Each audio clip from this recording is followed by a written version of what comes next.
I would like to welcome everyone to the October 14th, 2021 work session of the Henrico County School Board. At this time, I'd like to make note of Ms. Ogburn's physical absence from today's work session for a personal matter. She previously notified myself as the chair that she has requested to participate electronically from a remote location. Our school board policy P2-04-006, electronic participation in meetings from remote locations, requires a majority vote of the board members present at the primary or central meeting location to allow a board member to participate in a meeting from a remote location. In accordance with the school board policy, do I hear a motion to approve Ms. Ogburn's participation in today's work session from a remote location? I move to approve Ms. Ogburn's participation in today's work session from a remote location. Motion made by Mrs. Shea. Is there a second? Second. Seconded by Ms. Kinsella. I now will proceed with the roll call vote. Ms. Atkins? Aye. Ms. Kinsella? Aye. Ms. Shea? Aye. And I vote aye. Ms. Ogburn's request to participate in this meeting from a remote location has been approved.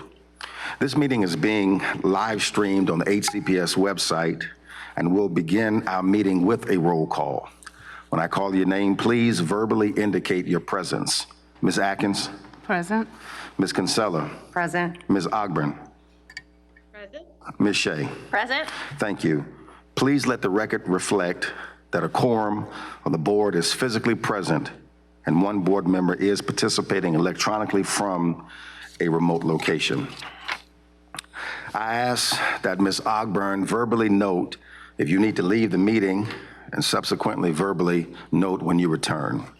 The first item on our agenda is always the approval of our agenda. Is there a motion to approve the agenda? I move that the school board approve the agenda for today's meeting. Thank you so much, Mrs. Kinsella. Is there a second? Second. It's been made motion by Ms. Kinsella, seconded by Mrs. Shea. I now will proceed with the roll call vote. Ms. Atkins? Aye. Ms. Kinsella? Aye. Ms. Ogburn? Aye. Ms. Shea? Aye. And I vote aye. The ayes have it. The agenda is approved. Madam Superintendent. Thank you, Mr. Chairman and members of the board. For the first item under operations, we will provide the board a review of our fiscal year 2022 to 2023 to 2031-32 capital improvement plan considerations. And of course, Lenny Pritchard's come forward to begin that presentation, and we'll welcome any discussion and questions from the board after. I'd also like to point out that Brandon Hinton, Deputy County Manager for Administration, has joined us for this presentation. And as always, we appreciate the partnership that's involved with county government as we work collaboratively to put together our proposal for the capital improvement plan. And Susan Moore is also, oh, there you are, okay. I thought I saw you, is also here to join us for the presentation. So Mr. Pritchard, I'll let you get started. Thank you. Good afternoon, Mr. Chairman, members of the board, and Dr. Cashwell. Today I will share our capital improvement plan for 2022 through 23 through 2028, 31-32, I'm sorry. Each year, the board is asked to consider and approve a capital improvement plan, which includes projected funding amounts needed for maintaining and growing our facilities, as well as funding for transportation and technology infrastructure. While the CIP is only funded 1 year at a time, we take a long look in creating each plan and thus are presenting a long-range plan which takes a 10-year look at facilities projects. This allows the division to develop and maintain a list of planned upgrades, renovations, and improvements and schedule them as funding is available, as well as to consider how bonds may be leveraged to fund such needs. While we know our plans and needs can change year to year as CIPs are introduced, the long-range planning keeps us focused and on track with keeping our buildings in good condition for teaching and learning. Before we look at the proposed CIP, I'll begin by providing an historical look at the age of our schools and then provide an update on the 2016 bond projects. Each year, as the CIP is developed, we consider the age, condition, and capacity of our existing facilities and prioritize needed projects. We have also utilized a third party to study the condition of facilities to assist us in prioritizing projects. This slide provides a look at our school facilities by the decades in which they were built. The schools that have been renovated to date are highlighted in yellow, and those that were rebuilt or expanded are in green. You will see the non-highlighted schools from the 60s, 70s, and 80s are in the CIP, which will mean that all schools built prior to 1990 have been included in this long-range CIP planning process. This slide shows schools that have been either renovated or rebuilt in the decade in which the work was done. Since 2000, there have been 3 approved bond referendums, which largely provided funds for these projects. Thank you, Henrico County citizens, for understanding the importance of our schools and how the condition of the schools makes a difference in providing the students of Henrico the best possible learning environment.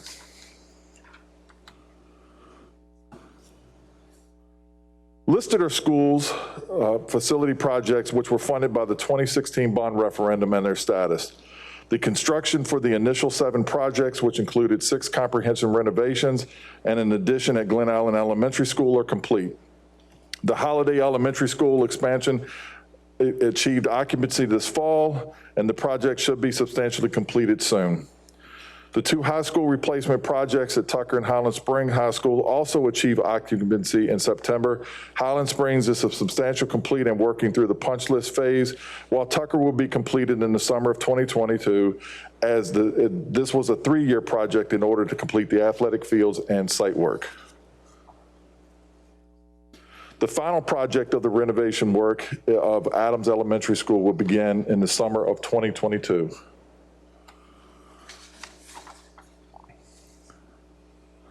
This slide shows the funded projects that will be started for fiscal year 22. Adams, the final 2016 bond project, starts the list. And then you'll note the important career and technical program expansions and renovations for both the ACE centers at Hermitage and Highland Springs High Schools, which were approved by both this board and the Board of Supervisors and funded in the previous approved CIP.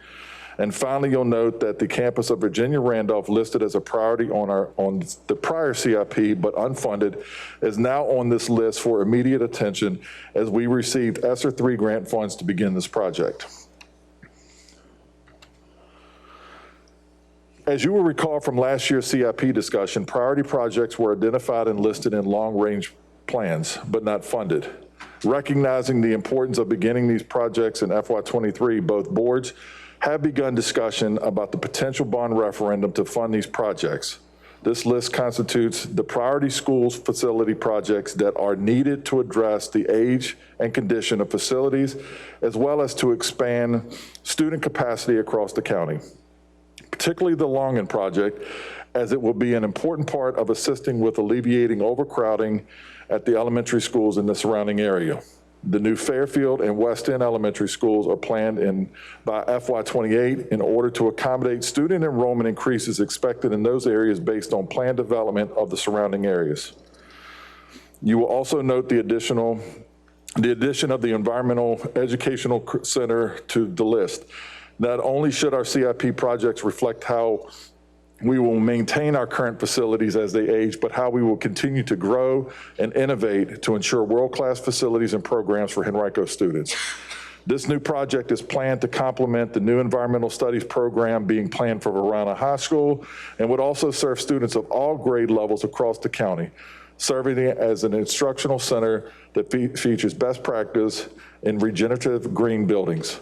It will also highlight the various natural resources, plants, and wildlife in the James River that are in Henrico County. While growing demand for a workforce knowledgeable of sustainable practices in engineering and businesses, this living building will serve as a tool for hands-on teaching and learning. The estimated cost of these projects total $319,539,312. If the bond referendum would be approved in the fall of 22, these projects listed would then be planned and assigned as funding is made available.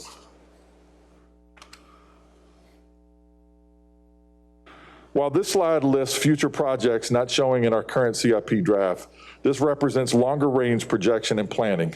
This list represents the start of our possible future projects listed in years 8 through 10 and at this time are not all inclusive. As long-range planning continues, additional projects could be added. The first 4 schools that are listed were evaluated in our first capital facilities pre-planning study and are listed as renovations accordingly. The cost will have to be determined once a starting time is designated for these projects so that the cost includes inflation for that time. The last 5 schools on the list will be studied in our next capital facilities pre-planning study to determine priority order and whether they are best suited for rebuilding or renovation. If we remain on track through FY31, we will have maintained our facilities well, but having renovated and or rebuilt all schools in Henrico built prior to 1990. In our proposed CIP, we will be asking for an increase to our mechanical and roofing line from $2.5 million to $3.5 million. Costs and expenses have increased over the years, and we endeavor to ensure well-maintained HVAC and mechanical systems. We will continue to use the $9 million meals tax money on various deferred maintenance projects at schools not covered in the CIP. Examples of the past meals tax projects all across the county include renovations of student restrooms, parking lot improvements, security vestibules, and more. I would like to take the time to thank this board and the Board of Supervisors for the support to begin replacing our aging bus fleet. Last year's CIP included important increased funding for bus replacement. Since the approval of our last CIP, we have used CIP and ESSER funds to purchase 67 full passenger buses with climate control and 20 exceptional ed left buses with climate control. We just recently placed an order for 13 more full passenger buses and 5 more exceptional education lift buses, both of which with climate control. This infusion has made a huge impact on our bus fleet by decreasing the bus fleet age, fuel cost, and repairs. We're using these newer buses more now that we are making additional vacant runs, but we have seen a 41% decrease in repairs already. With the CIP, we will use the funds to continue to improve our aged bus fleet, but we will also use funds to purchase the much needed technology to help us increase efficiency with routing and ridership determinations. Here again, I would also like to say thank you to this board and the Board of Supervisors for your support of our technology plan. Last year's $2 million CIP commitment provided additional funding to begin a large-scale technology project to provide innovative and the latest generation display technologies in HCPS classrooms. That does not have display technology or have old or unused display technology. This effort to deploy over 1,400 Promethean panels on mobile stands to HCPS classrooms began this past summer and will continue into December. All HCPS locations with student learning classrooms will be included. Elementary classrooms will get a 70-inch Promethean active panels on mobile stands, and the identified secondary classrooms will receive 86-inch Promethean active panels also on mobile stands. Classrooms or schools that were recently renovated will receive 2 or more Promethean panels to use as they wish. Moving forward, the $2 million CIP technology request will continue to improve our technology infrastructure that is so critical to our instructional programs by upgrading and replacing outdated technology. We will continue to add additional display technologies in classrooms so every student across the county has the same access and opportunity to have these current and updated technologies. This concludes the presentation and provides a first look at the proposed CIP, including our facilities project list, funding for transportation, and funding for technology. I'll be seeking the board's approval of our preliminary CIP at the next board meeting, and then we'll provide our proposal to the Board of Supervisors so that it may be considered during their budget deliberations. Then once approved by the supervisors, it will return to this board for your final approval. And at this time, I'll take any questions that you have. Thank you so much, Mr. Pritchard. Ms. Ogburn, I'm going to start with you. Absolutely. Quick question, Mr. Pritchard. If I am remembering correctly, you have Freeman listed as a reno in the 2000s, but it was a partial, correct? Because, for example, the cafeteria and the auditorium were not renovated.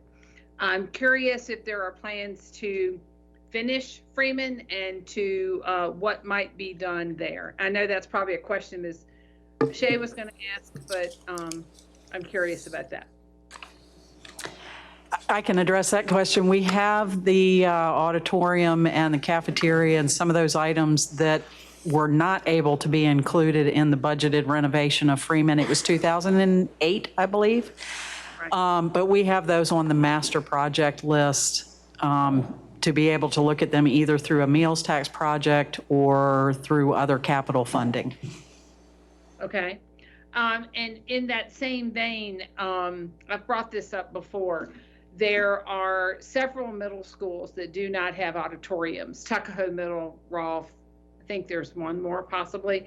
And I know I want to be sure that those projects are still on our master plan, because those are things that I hear about frequently from constituents, that they, you know, there are middle schools where they can have a choral program in an auditorium, but there are other schools that do not have that ability, which really affects a lot of their, I think their creative arts.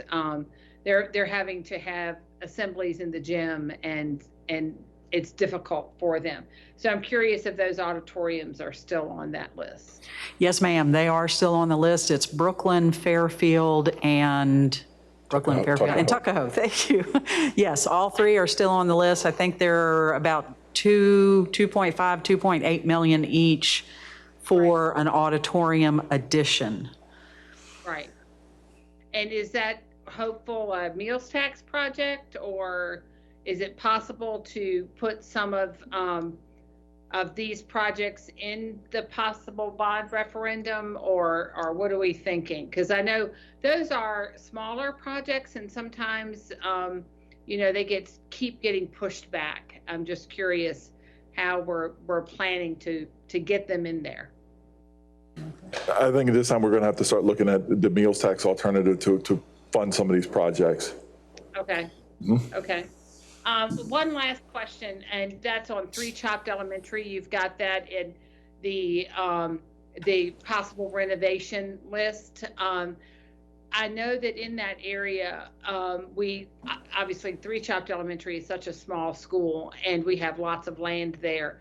If we could look at possibly expanding when we renovate, that would help with alleviate some of the overcrowding at the nearby elementary schools. I don't know, I mean, my impression is, and what we've talked about before, is that was capacity possibly also, but I didn't see that listed as it's just renovation. We have explored the opportunity to do an addition at 3 Chopped if needed for capacity, and we can certainly bring that back forward and look at it, including it on that capital improvement plan. Okay, great. Thank you so much. That's all from me. Thank you, Ms. Upper. Mrs. Atkins? Thank you for the presentation. I do have just one request. I'd like to see a presentation on that whole master list. I think or maybe a summary of it to better understand the comparison between the projects that we are looking at right now and really what are all those small projects and how are they prioritized. If I had a better understanding of what's on the master list, then I'd have better insight into how I may want to prioritize or provide guidance on behalf of Rhino. So there, in my mind, I want to ask questions on some of these smaller projects.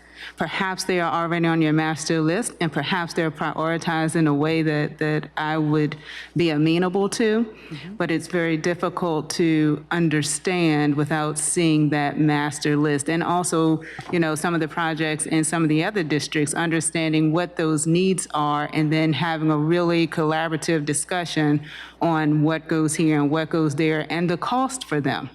There may be some that I might say push this down on the list, so maybe another project in another district gets higher on the list. So I really would love to see what that master list looks like. The other question I have is, I believe you had it on the slide, was around Rolfe Middle School. I wasn't sure if it was a rebuild or a renovation. or we just don't know No, we yet? don't Is know. that where we Yeah, are? it has yet to be studied. So the ones that, the first four there were studied in our last study. And the ones that are listed below that are all part of the study that's to begin to look at the facilities. You know, I think, you know, as Mr. Pritchard pointed out, we know that age is one factor, but there are a number of other factors, and that's exactly what's been looked at through the studies to determine what makes the most sense when it comes to weighing the costs and anything from available land use, pros and cons, to determining. So we'll look forward to that study to help guide us on exactly what the priority order for those projects would be and whether they'd be renovations or rebuilds.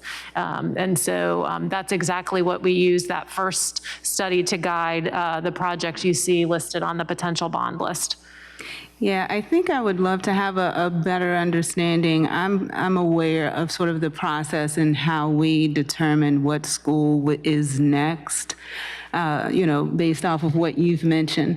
But particularly for Rolfe Middle School, it's because how our environment has shifted and changed.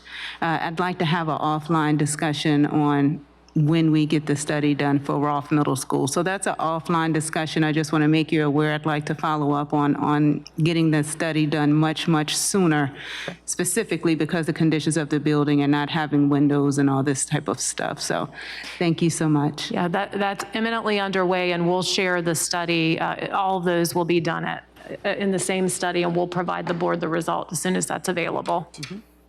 Thank you, Ms. Atkins. Ms. Shea. Thank you, Reverend Cooper. I'll start with the project that's most important to me, and as my colleagues can share with you, I've almost obnoxiously put all my eggs in the same basket, and that's for what I call the REQ. The Quioccasin project, the REQ. And so I'm excited to see it on the bond list just behind those other two capacity needs. And just I want to continue to advocate with my peers and the Board of Supervisors and publicly how important a timely rebuild of Quioccasin is, both when we look at accessibility within the building for those who haven't been in Quioccasin. There are half a flight of steps about every 10 to 15 yards going all through, you know, north, south, east, west grid. So it's very hard to traverse for some of our students who have mobility challenges. As well as the overall health of the building, and also as we're looking at increased opportunities to serve the community with programmatic offerings. So as we look towards leveraging this bond next fall, you know, really working with our partners on the other side to look at how we can leverage funds to, you know, start that project as quickly as possible. I know it's the highest price tag for the school side, but it really is just of utmost need. Ms. Moore, you and I had talked a little bit earlier this week, and so I just want to, you know, I thought it was interesting that the renovation of Hermitage was at $20.1 million, while the new build is about at 13.1. And so as we continue to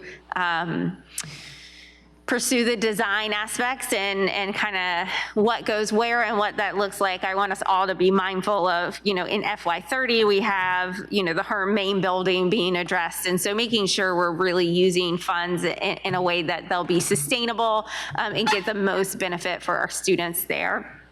And while I wasn't going to bring up, oh, and Quioccasin doesn't have an auditorium, so I'll add that to that list. But when it gets rebuilt, we can remedy that as well. And then I wasn't going to bring up Freeman, but since Ms. Ogburn opened that door so lovely, it's the large gym is really, I think, the most untouched space there, with some original bathrooms from when it opened in the 70s and locker rooms. And so I look forward to looking into some meals tax, you know, for some of those spaces in Freeman, but particularly the large gym is the biggest untouched area, as well as their continuing HVAC struggles. So, all right, thank you. You're welcome. Thank you so much, Ms. Shea. Mrs. Gonzalo. Yes. Where to begin? Okay, so I'm used to seeing this presentation in a different format throughout the years. And the timing of this presentation today is earlier than the board normally receives it. Am I right, Mr. Pritchard? Yes, ma'am. Okay, and why is that? I mean, I know that we're working with our government counterparts to look at this because a lot of this is based off of a bond referendum that would go out and be voted on next November that would put these funds in place for these projects in the year moving forward. So that is the reason why it was moved up, and this is shaping our CIP. I mean, this is where the funding would become identified would this bond be approved. Okay, so this is normally in November, so this is happening in October, and you said what? This board votes on this at our next meeting, which will be October 28th?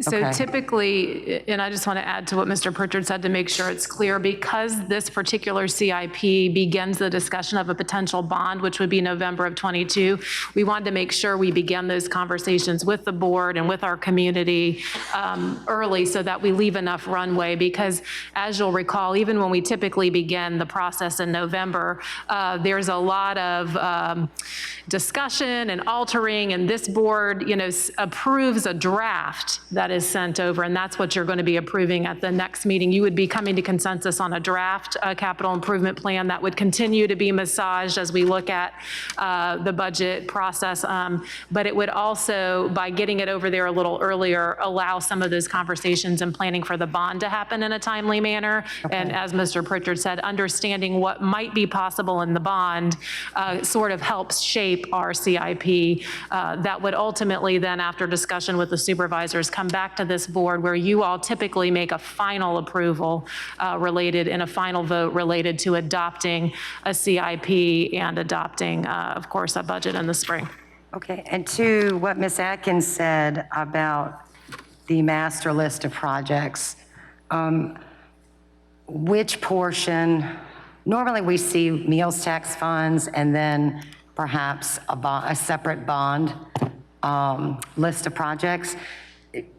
So the meals, I can speak to that a little bit. Because the meals tax money for the past 2 fiscal years was rolled into the high school projects and completing out those bond projects, all of those were paused. So we simply didn't have new progress to report, but we can certainly bring back and for your convenience provide you those documents. I can understand the ask and how that's helpful in understanding which projects are slated there.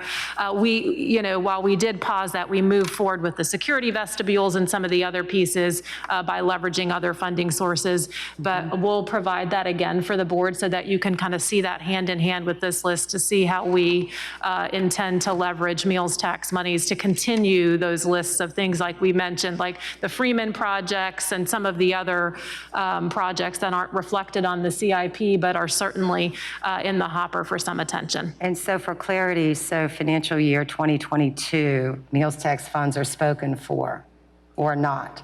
Not Based for, on what you just said, no. Not for the upcoming. Okay, yes, not for the upcoming.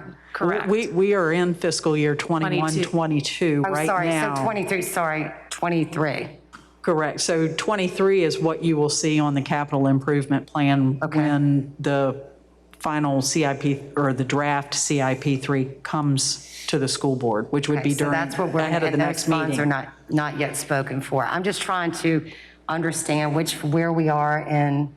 Yeah, So it's a those great, funds are it's a not yet great spoken question. for. Okay. Yeah, and absolutely, those are coinciding conversations, as you've both pointed out, though they aren't specifically related to the CIP. One of the reasons we haven't had a look at, which we typically provide a progress on the meals tax, is just simply because of the pause there. But we'll resurface that list for the board's convenience and reference, and of course, welcome discussion on that as it unfolds. Okay, so the last bond, how much money was allocated towards schools? 400, was it 460 million? I think it was right under 400 million, I believe. So is the target this time 320? Is that expected to move or change for any reason? I can get you the actual number so it can be compared and looked at what was done in the past and what's being asked for here. Mr. Hinton may have information. Do you happen to recall? I don't want to put you on the spot. I just saw he made a move like he was going to come forward, and he might be able to provide the context from the 2016 bond, the total amount, and maybe how much of that was schools related. And so you can go ahead. Good afternoon, Mr. Chairman, members of the board. I can't recall the exact number, but the total bond was around $420 million. I want to say schools was about $260 million of that number. So the proposed number, and again, we're working out the numbers and the size of the referendum, but the 320, 325, wherever we land, again, we're still working on that, will be substantially higher than the 2016 referendum for schools. Okay, yeah, I know we normally have a target number, so I'm wondering if the target number that's presented on slide 7 is the target for schools this I would time. say you're very close to that target. Yes, ma'am. It's right around, and I'll say that Lenny and I talk, I think, almost every day these days. Yes. As do John Wack and I. We have a great relationship. We're all talking and trying to figure out what that parameter is. So having this conversation at the school board level in October is incredibly helpful for us as we go forward and have these conversations with the board. Having a 10-0 going into a referendum is critical. And so having your support, in addition to asking our board for support, it just means all the world going out and having conversations with the public. Okay, thank you. So now I can probably go back to Ms. Moore and Mr. Pritchard. So the projects listed on slide 7, are they in any particular order, probably outside of Jackson Davis? No. Is Jackson Davis first? Yes. Because I know this has been on our list, Yes. right, for a while? Yes. But everything underneath that is when not funding in any particular priority order? No, ma'am. Okay, well, of course, I'm going to speak up for Longan, rebuild and capacity, because not only do we need capacity in that area, given the new planning approvals I'm seeing, in addition, we need additional capacity at Longan to expand our early learning in that area. So I want to highlight that. I also want to say I'm glad to see OG Holiday on this list, because after putting a new addition right next door to a probably 54-year-old building, I'm excited to see Holiday on here. And then I also want to highlight AVR. So glad that's finally on the list for next summer for us to start. And then Hermitage. So as I look at this, Hermitage will be, if it's going to be 50 years old, we're getting ready to celebrate 50 years. According to slide 8, then it'll be 60 years old. And you said what in the study determined Hermitage being so far down the list? Well, I mean, right now, I mean, we prioritize and put things in as far as age of facilities. I mean, that's the original buildings that were studied. Okay. And so these buildings are the ones that go in order of how they were arranged, or the next study moving forward. I mean, looking at age first. Okay, age first. And then in the Brooklyn district, we have to consider capacity as well. And I know, when will the board receive attendance and membership so we can see capacity? I mean, I know research right now is finishing, working on the final parts of getting all of that stuff so the information could be shared. Okay, because before I can really speak to and sign off on any capital plan, I need to see enrollment numbers from my district. Yeah, we'll provide those, and would just add that unlike any other school year in the history of, I think, anyone working on our central team, we've seen enrollment fluctuation. Normally that kind of by September 30, that's steadied out. We have a pretty good idea of the number of students we're serving. That number has shifted daily across the county. We went from about 2,000 under enrollment to now about 1,300 under enrollment. So I would say, when looking at the aggregate, we're significantly under projection, and I would suspect that will stay that way for this school year. It's not unlike what we saw last school year, but we did pick up a significant number of students, and so we wanted to make sure, as we're bringing you information, it's coming a little later than normal, but we've seen that fluctuation. We want to make sure that we're providing you the best numbers, but we'll certainly provide you what we've got as of today and what we think it's going to look like in the coming weeks. I'd like to see that, and also I don't think the board has updated HVA numbers and which students are in HVA as to COVID and which students will likely stay in HVA. That's got an impact. the numbers and these decisions as well. But having just seen 518 seniors in person yesterday at Glen Ellen High School, the numbers, I really need to see numbers in my district, especially when I look at the plan, the projects from Route 1 all the way into Ms. Ogburn's district, specifically from Route 1 in Reverend Cooper's district and over to parts of 295 off Knuckles. That affects my feeder patterns. So thank you. That's all I have. We'll absolutely provide those, and I'll note that all of the projections you see and the way things have been laid out for this plan assume pre-COVID membership projections, so that's how this was determined. But obviously we would want to make sure you have up-to-date information, understanding there are some anomalies in that data as you'll receive it. Thank you. Thank you, Ms. Gonzalo. Quickly, Ms. Moore and Ms. Pritchard, could you elaborate a little bit on the $19 million renovation at Jacob L. Adams, where we are in the process, and just what type of renovations are we expecting from the school, for the school?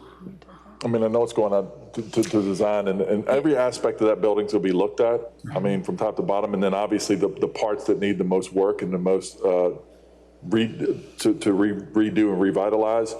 Looking at everything from roofing to HVAC work to redesigning some areas within the building, be it the front of the school or learning spaces or teaching additional spaces or whatever the case may be.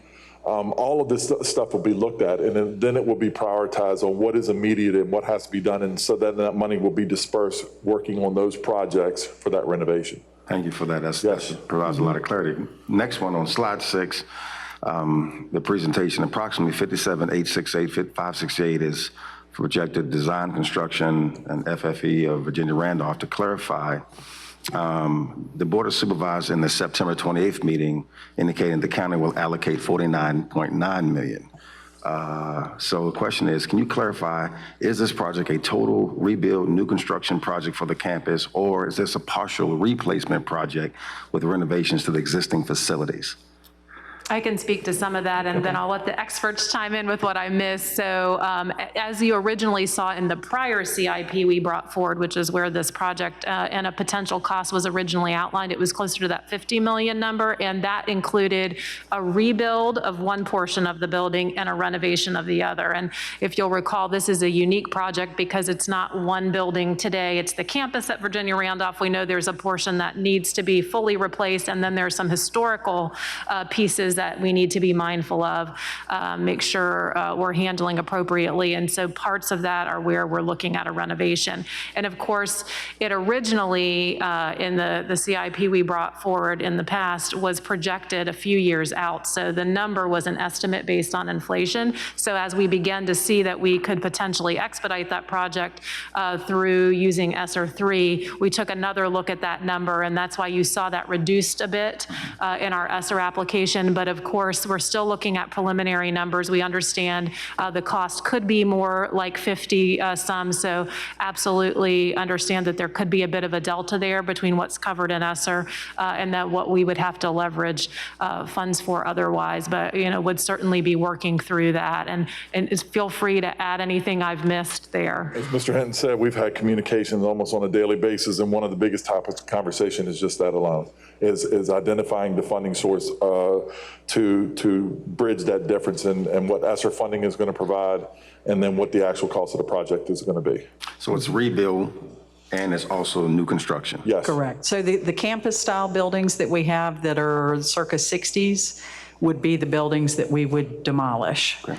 The CTE building in the rear, and then the building up close to the front, which is used for the exceptional education services, we would look at potentially keeping those buildings. That's something we would firm up during the design process. And we would look at building that infill building and making a connection to Building B, which is the largest, most historical building on the site. Well, aside from Mrs. Randolph's actual 4-room structure. But that way we could maintain some of the history in that site, but provide much newer facilities. And we're in the process of narrowing down the scope of what exactly will be there and writing up the RFP for it to go out to have design services issued. Well, I appreciate that clarity, because I think, when you see what the Board of Supervisors allocated, what we're asking, there's an $8 million difference, and it seems that it's evolving based upon everything you said, so thank you for that. Ms. Pritchard, I know you and I have been working on Glenlee for a while, we still are. We have a few projects planned from funding from the meals tax, bathroom improvements, staff classrooms, along with security enhancement, vestibule, and main entrance of the school. What's an update on some of these projects real quick? Right now, we're looking at, in the planning phase of all of this, I know that we have some ESSER funding deadlines that we have to meet first, and that's kind of put a little bit of a priority so we can get those funds done. And then we're going back and working with our meals tax funds and trying to catch back up on the projects that were put on hold as we funded the other two schools, the two high school rebuilds. No, I appreciate But they're in the planning period. Yeah, I know. They're not forgotten. We'll be working together. Yes, we will. Last question. On slide 10, transportation, states $6 million will be utilized for bus replacement, transportation, technology upgrades. And so we've been hearing from our drivers as feeling well due to increased paperwork related tracking and safety measures. So the question that I raise is what upgrades are we going to make technologically that might be able to assist in some of these things that we're talking about? The area that would be the biggest help of all of, as drivers, as ridership changes on a day-to-day basis, I mean, it just fluctuates crazy. We are looking at getting a technology that would allow to identify who's actually sitting on that bus on that given day, on that particular route, any given day. So it would basically involve an electronic device where it would be a swipe card, so to speak, that would be attached to a backpack that you run by and you're on. And at that given time, electronically stored, we would know exactly who is sitting on that bus every single moment of the day. And then also with routing, which is, that's a huge piece right there as well. So it's going to mitigate a whole lot. Yes, I mean, it is a huge step in making us more effective and efficient in what we're trying to do, considering the circumstances. They're all excited. So they're wondering what's the timeline. The board wants to know what the timeline is. It's kind of like Jerry Maguire, show me the money, we can make this happen. So, but I know that it's one of the things that we look at with funding that as the county disperses past CIP money to us, it is something that I would like to move forward with the next disbursement of funds to make this purchase to help with that aspect. So we would purchase less buses, but we put ourselves in good shape. I mean, as I read up, and I don't want to ignore that, but there is that immediate need for at least that $500,000 to $1 million worth of technology that would do that. And that could be everything from tablets to doing bus checks and everything else for our bus drivers to make it easier for the, so. Because I definitely think that would reduce a lot of the anxiety and the angst that our bus drivers are experiencing on a daily basis. And I'm just excited about New Fairfield Elementary School possibility for our district. So thank you both, Ms. Moore and Mr. Pritchard, for your presentation. Thank you. Hold on real quick, redirect to Ms. Gonzalo. Just for clarification, so that no one's confused about the technology for buses, what you just referenced is different than the bus tracking and other software that we've already spoken about that's already being installed on our buses, and then we're going to train folks. I just wanted to, for clarity, right? So that people didn't misunderstand. Okay, thank you. Ms. Shea? Yeah, and I just wanted to thank Mr. Hinton for being here. We so often come to your house. Welcome to our house. We're glad to have you. Thank you. Thank you, Ms. Shea. Madam Superintendent? Mr. Chair, Yes, ma'am, Ms. Ogburn.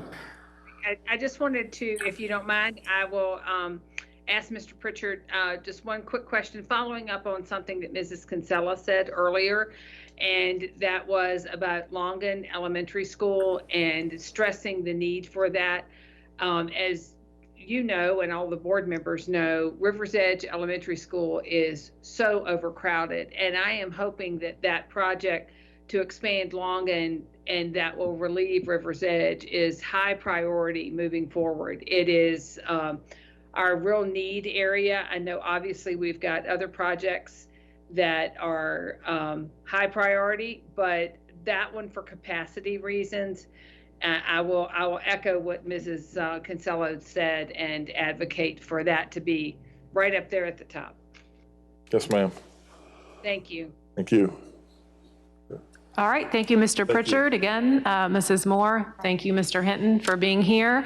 And we will absolutely provide the board follow-up documents related to where we stand in regards to membership, certainly including the virtual piece of virtual enrollment, not only with our Henrico Virtual Academy, but in Virtual Virginia, so you can see how those numbers have surfaced, as well as a look at planned projects for that meals tax money that's outside of what you saw here in the draft CIP, and look forward to answering any questions you may have along the way.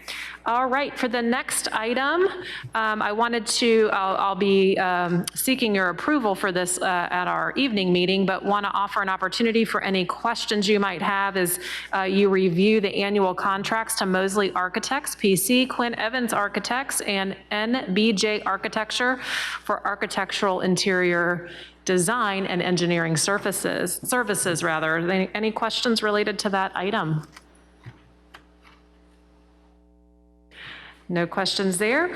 All right, also wanted to provide an opportunity to answer any questions you may have to review the deed of easement between the County of School Board, Henrico County, Virginia, and the County of Henrico, Virginia for utility access at Highland Springs High School. All right, seeing no questions, thank you, Mrs. Moore, for standing at the ready just in case. I do not have any additional items before we move to our closed session. So, Mr. Chairman, I'll turn it back to you. Ms. Gonzalo. I do have a question. I'm sorry, I missed it when you were just asking about questions about contracts. You're also recommending that we authorize you, the superintendent, to execute these contracts. That's different than what we would normally do?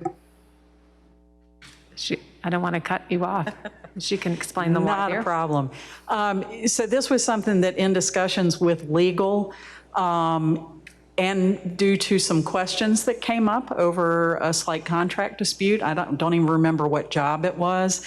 This simply authorizes Dr. Cashwell to execute the contract on the school board's behalf. She is the signator for our capital projects. Okay. So that addition to that statement just gives the public notification that Dr. Cashwell has authority to execute the contract on the school board's behalf. Okay, but it Megan, didn't is that take good? away the signing authority, for example, that Chair Cooper has on current contracts, correct? I would defer to Megan, but I would assume no.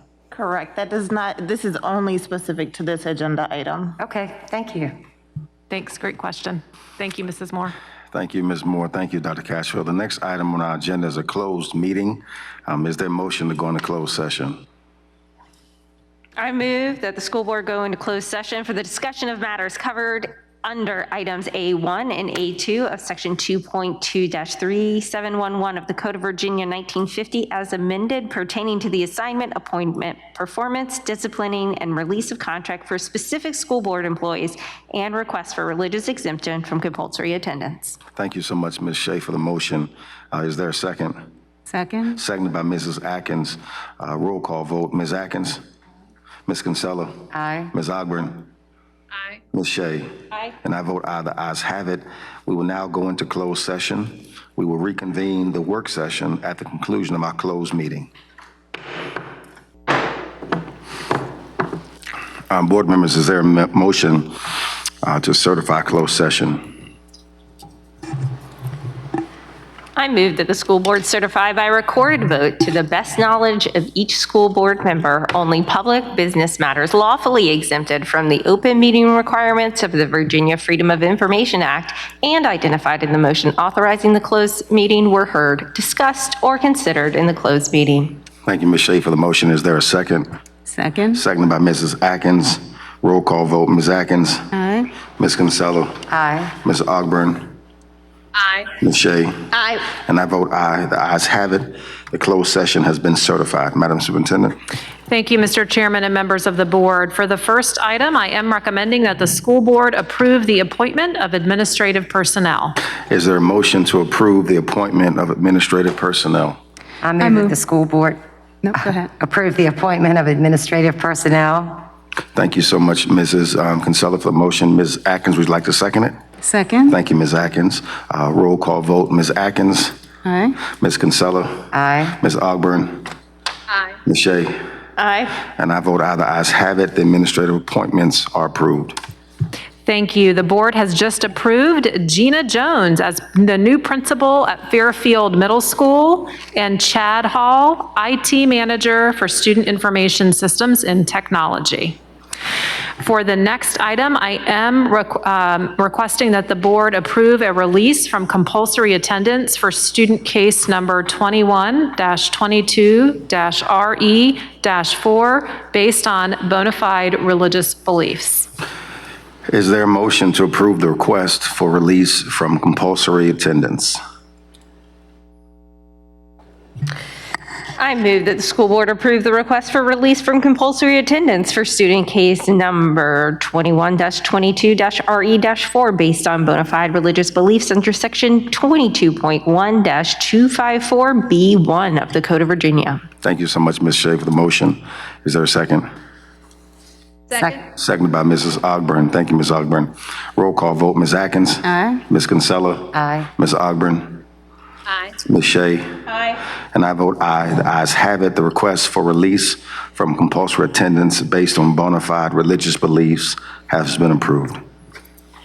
Thank you, Mr. Chairman, members of the board. For the next item, we have our Health Committee update. And so Dr. Tigan is going to come forward and provide that update for the board. And of course, we're happy to take any questions you may have related to the content of that presentation.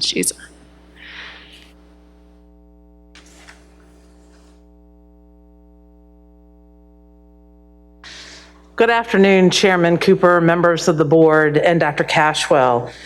The Henrico County Public Schools Health Committee continues to meet weekly to discuss current conditions as well as next steps to maintain a healthy school community. I cannot begin to thank the members of this committee for their tireless dedication to this work, and I will highlight some of the work that committee has done over the last 3 weeks.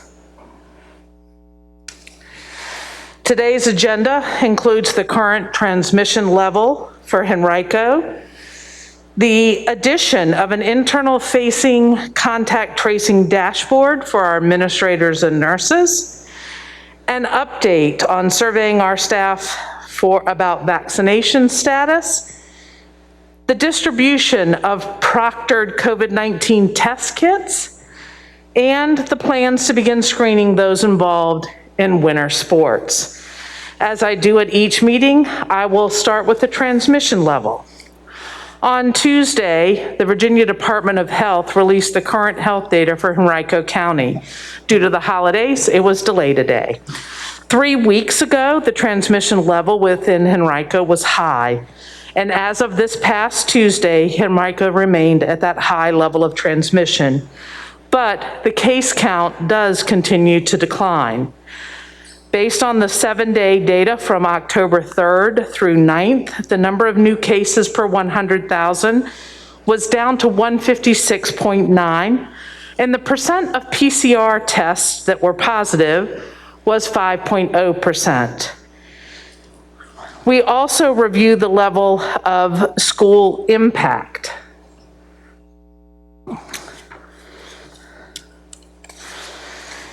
As we begin to look at that level of school impact, last week, there were 90 cases of students or staff that tested positive and 3 outbreaks across our 72 schools and program centers.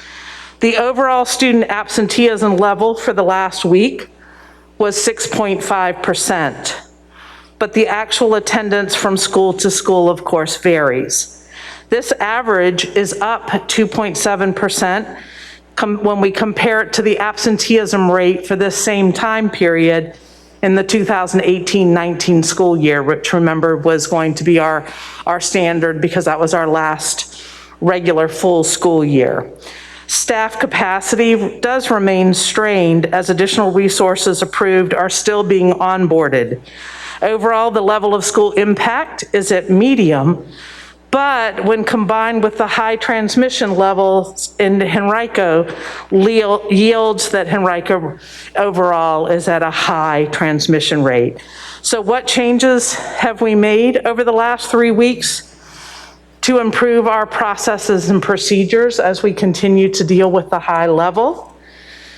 Well, school health services, with input from the Richmond Henrico Health Districts, built an internal facing contact tracing dashboard for our administrators and nurses. In addition to the creation of the dashboard, procedures and processes were reviewed and revised to better meet the needs of both our schools as well as our families. For example, schools now have letter templates that provide parents of students or staff as applicable with the date of exposure, which is often referred to as day 0, and the return date options and criteria, which you'll remember there's the option to test on day 5 or later to be able, with a negative test and no symptoms, to return on day 8, or continue to choose to quarantine until day 10, at which they would return on day 11. So they're provided with all of that information when they are first identified as either a positive case or a close contact. Should the parent or staff member not hear from a member of the Richmond Henrico Health District's contact tracing team, they will already have all the pertinent dates and may use the school-issued letter for school or work re-entry. As an aside, I would like to encourage our families to respond to calls and texts from the Richmond Henrico Health District. Their contact tracers are struggling to connect with our families to ensure the most accurate information is used to determine those isolation and quarantine timelines. The dashboard also provides scripts that may be used by school-based staff when speaking with parents or staff members. Another important resource to highlight is the process documents, which provide the school-based staff with a checklist of all the steps involved with working either a positive case or a close contact. There is even a what to expect document that schools can share with their parents. One means of facilitating contact tracing is actually knowing who is fully vaccinated. So moving forward, Henrico County Public Schools staff will be asked to share their vaccination status. This will help streamline that contact tracing process by allowing the verification of vaccination information ahead of any potential contact tracing. This new step, recommended by many of our staff members, would proactively gather the information and again, speed up the overall process. Staff will be asked to provide this information in Oracle. They would be asked whether they are fully vaccinated, yes or no, and able to upload a copy of their COVID-19 vaccination record card or proof from that VDH website. Please note that even with vaccination information, any staff member who is identified as a close contact or exposure to a positive case would be notified, and there would be verification that they are indeed asymptomatic. Equally as important as understanding vaccination status for contact tracing is the implementation of screening and testing. As we've shared in prior updates, we have been actively pursuing COVID-19 testing as a part of our mitigation plans with the goal of maintaining the health and safety of students and staff and the continuation of in-person learning. We have received 2,500 Binax Now COVID-19 AG card home test kits. Each school is receiving a supply of these kits to be kept in their clinic for the school nurse to send home with students and staff as appropriate. This particular brand of test relies on a trained virtual proctor to guide the user through the test via video call. It is a rapid antigen test using a nasal swab and a test the size of a credit card. The manufacturer claims that the results can be read in as little as 15 minutes and detects active COVID-19 infection. It is important to note that these test kits come sealed and they must be opened in the presence of the trained virtual proctor for the results to be validated. The proctors are currently able to support English and Spanish-speaking families and those who are deaf or hearing impaired. We have requested support in other key languages, and we are providing a how-to document in the 5 main languages spoken by our families and staff. And a complement to testing is COVID screening testing. 3 weeks ago, I shared information about the state's screening testing program known as the Virginia School Screening Testing for Assurance, or VISTA program. This program is in collaboration between the Virginia Department of Health and the Virginia Department of Education. And the goal of the VISTA program is to reduce the risk of COVID-19 transmission in schools through the early detection and identification of COVID-19 cases and prompt public health action to contain outbreaks. At the core of the VISTA program is vendor-conducted screening testing. Screening testing is routine testing of individuals who do not have COVID-19 symptoms or have not been known to be exposed to COVID-19. The division will be implementing VISTA screening testing of winter athletes and their coaches, both paid and volunteer. This will include both middle and high school levels.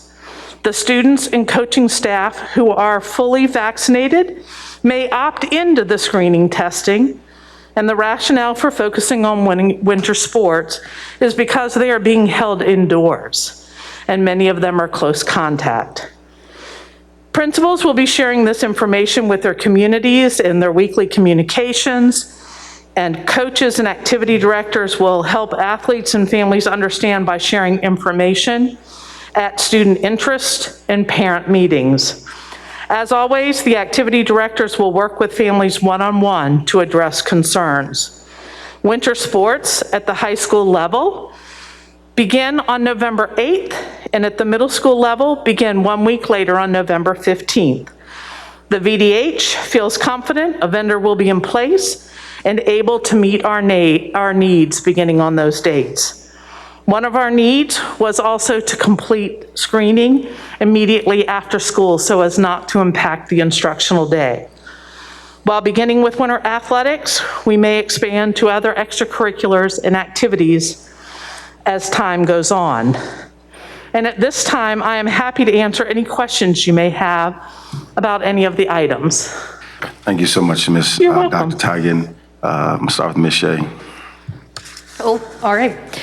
All right, just a couple of questions. Well, first a comment. I'm really excited about this dashboard for our staff. I think it's a game changer for our admin and our nurses and our front office staff that are processing not only the contact tracing, but the contacting parents. I know a lot have given me feedback that something like this would be very helpful. So I appreciate you all generating it. I also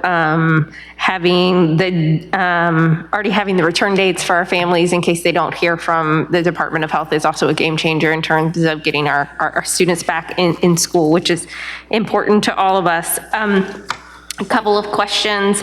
With the at-home test kits, you said they have arrived and that they will be shared with their schools. So what's our timeline there? I've actually gotten a handful of questions just in the last couple of days as families are struggling to access tests in the community. The facilities department is getting them out to our schools over the next 2 days.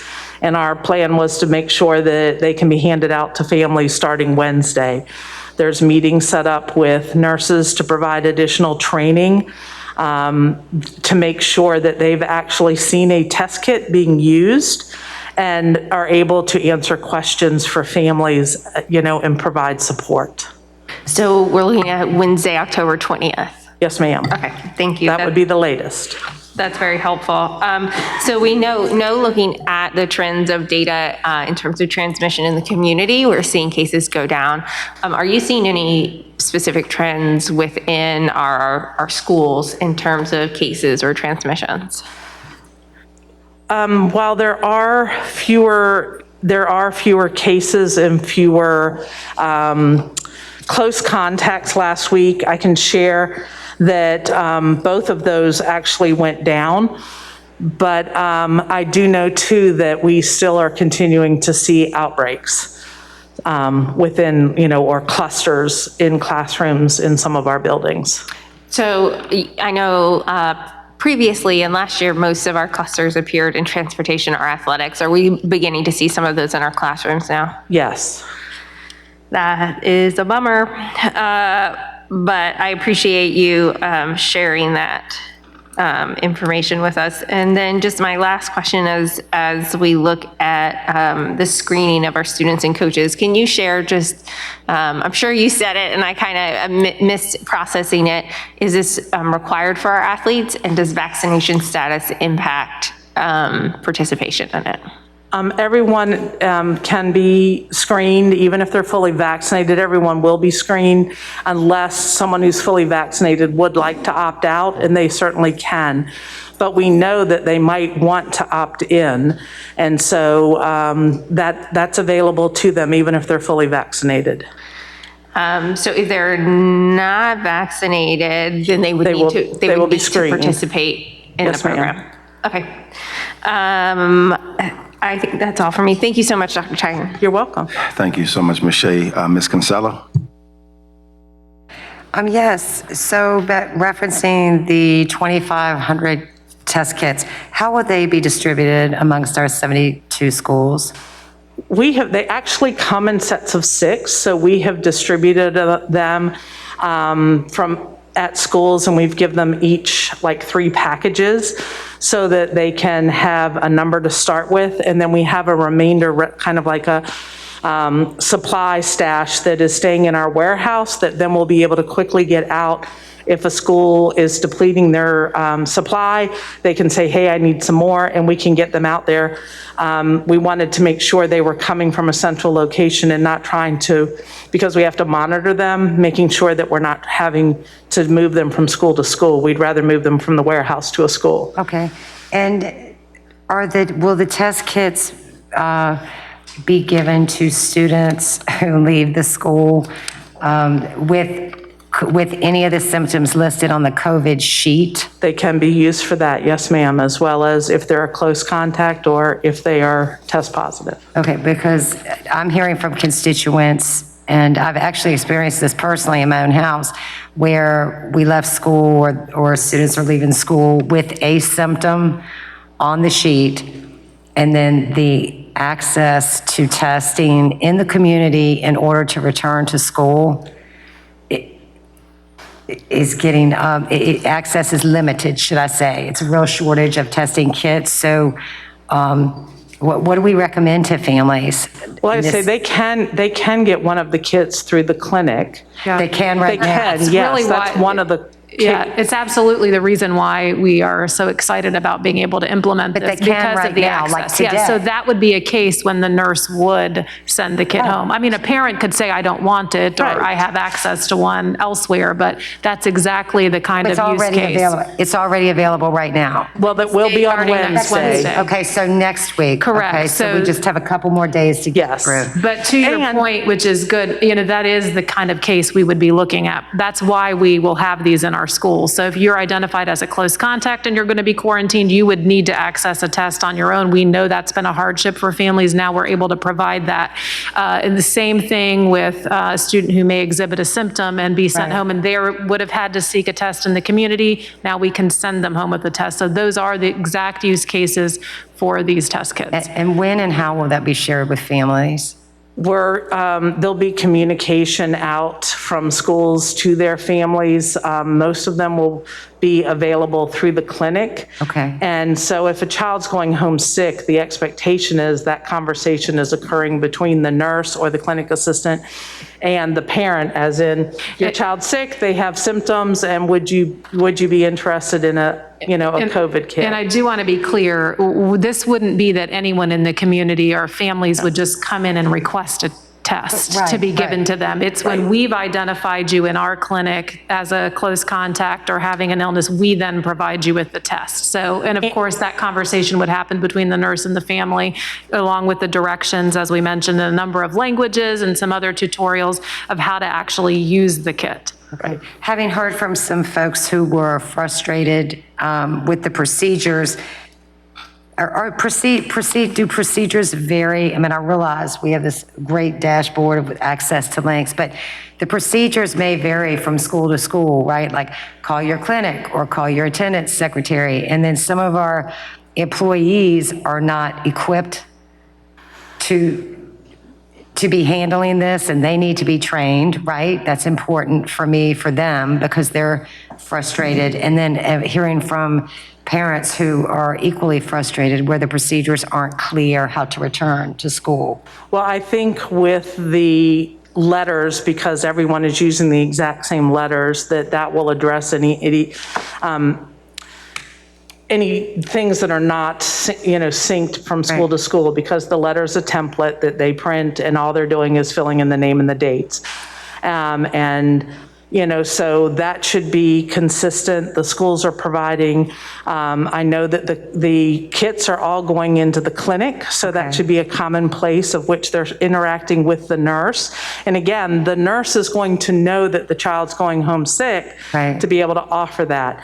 So the hope is that these changes in processes and procedures are also not only going to align across schools, but and provide consistency. We do know that not all of our schools have the same resources, and there may be some differences. Correct. But that should be communicated by their school if there's something that they're doing that, and we can reiterate that if I would we need appreciate some reiteration there, because as a parent, and I'll just speak from personal experience, as a parent, that form did not truly help me. It did not give me everything I needed to know to get my child back into school at the specific school. You're talking about the illness letter. The illness letter, Okay. yes.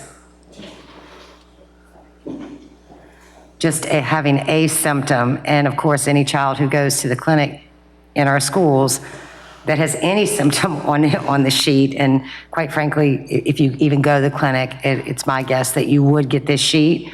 So that process needs to be clear as well. I think the personal with the test kits available and having solutions, that will alleviate some of that communication issue as well, because I think even whatever's on a piece of paper, when someone's telling me, here's a test kit, that would you like it, that you can take it home and use it. Okay. If it's negative, that your child can return to school as long as they've been fever-free for 24 hours.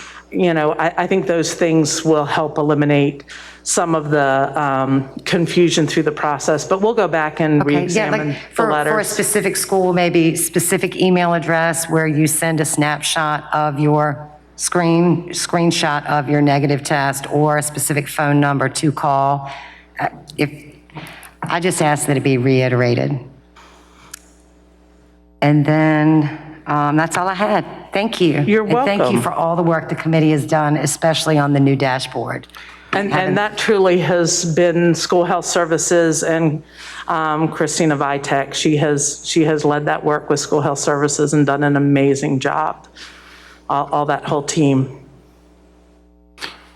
Thank you so much, Ms. Kinsella. Ms. Ogburn? Thank you. And thank you, Dr. Tigan. That's just an incredible report that you gave. I mean, I look at the hard work that the committee is doing. It is far-reaching. It is important work. And I just don't think we can thank the group enough. And I tell you this a lot. I don't know how much sleep you've had lately, but probably not a lot. But I do have just two questions. And you talked about the staff being able to record or submit the vaccine status. Is that going to be required, or we're asking? About staff, we're asking. We're asking.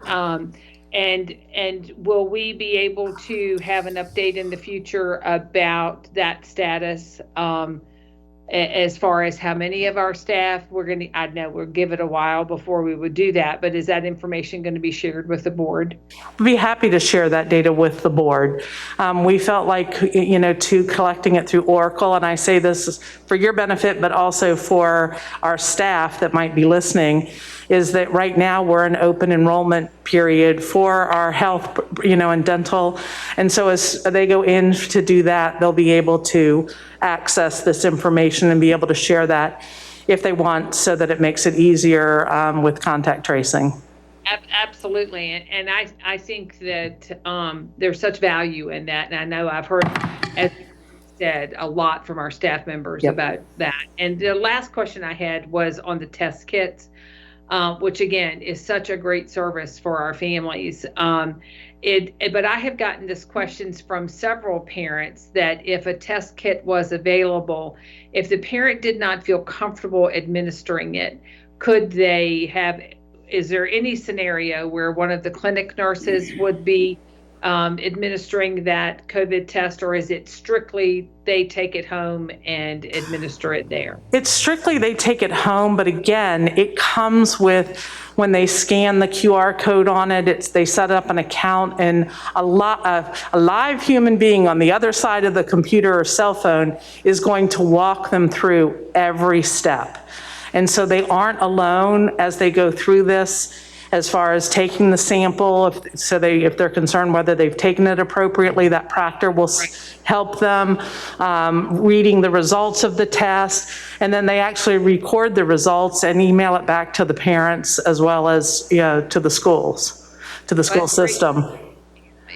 And then I assume if the child has a negative test result, then they're allowed to come back to school as soon as they're asymptomatic, not feeling, because they obviously are taking that test because they've been sick in some way. But once they're feeling well, that negative test lets us know, and just as soon as they're feeling better, they can come back. That's if they were out for an illness with a COVID-like symptom. But we're also using these test kits for a student who may have been deemed a close contact to a positive case. And so if they have this kit on day 5, they can actually take the test day 5, 6, 7, get the results, and then if they are COVID negative, be able to come back to school on day 8. And so they won't have to go to a doctor, or they can use the test kits for that as well. Right, that sounds great. That's a great plan.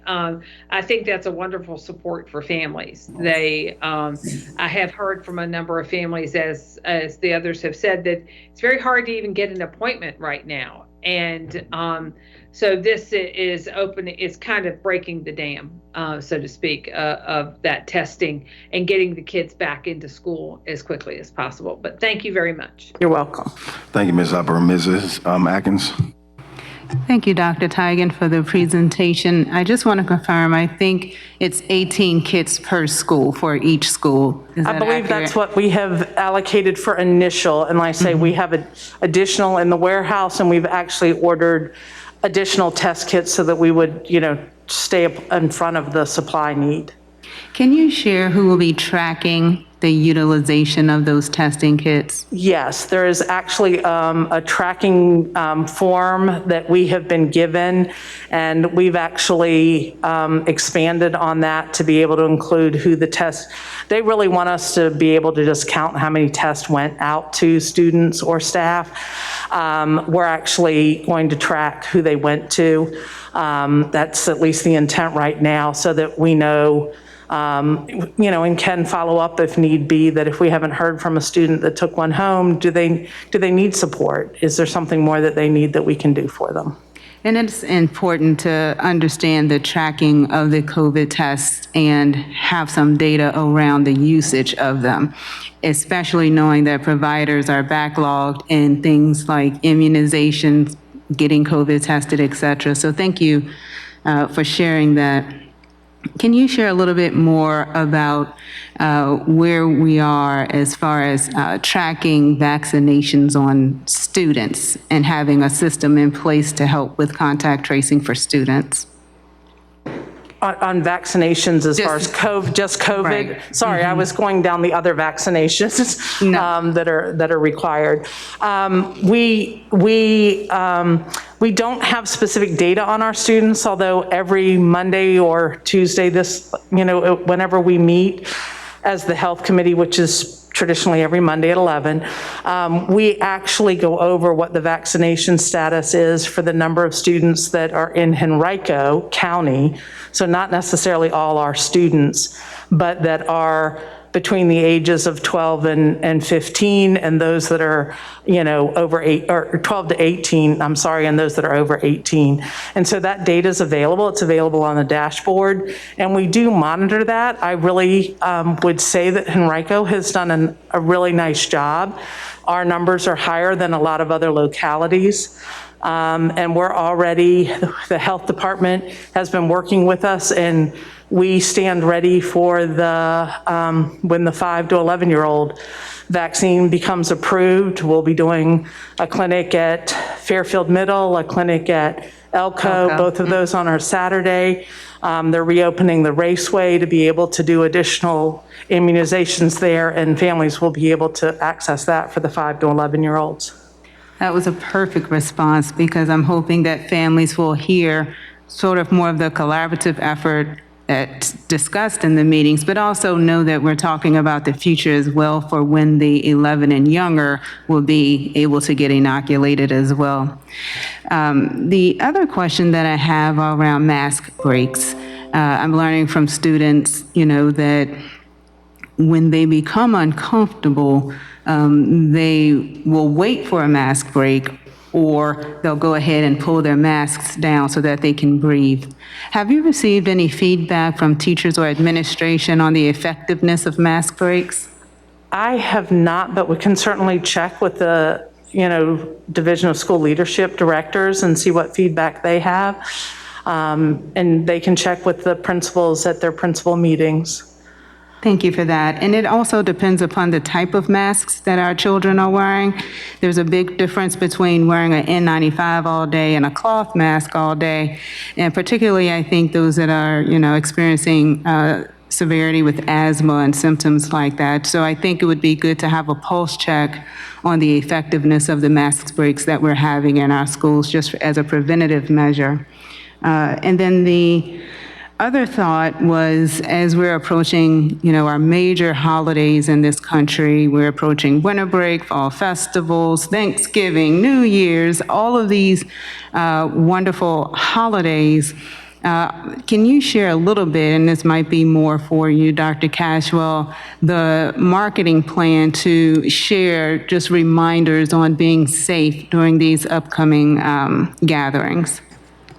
Absolutely, and I will say one of the outcomes I was most impressed with from the Health Committee last go-round was a video you all had put together going into our spring break that featured students and staff and nurses and principals and familiar faces, and kind of some public service announcements, if you will, for our students and families, and those were broadcast through social media as well as through our schools. And I think we'll leverage a similar approach and certainly welcome any additional suggestions that come forward from the Health Committee, but we plan to lean into all of our communication methods to get those messages and reminders out there, to continue to be diligent. You're absolutely right. It matters. I think we definitely have an opportunity to be proactive before we get closer to those times. And then I just want to share with the public, the Health Committee definitely spends the majority of time looking at impacts of COVID-19. But it's also critical that we look at other factors that impact health. And so prior to the Health Committee being created, we had SHAB, which is the School Health Advisory Board. And the division is wanting to reinstate the SHAB. And I'd love for Dr. Cashwell or Dr. Tigan to talk to families about how they can apply to be a part of the School Health Advisory Board. This board is significant. And it's important that we also keep a pulse check on some of the other things that are happening in the community that filters into our schools, impacts our children, impacts our staff. So if you could talk and share a little bit about how families could apply to be on the School Health Advisory Board. Sure, and I'll reiterate and expand on your great introduction to the concept of SHAB, our Student Health Advisory Board.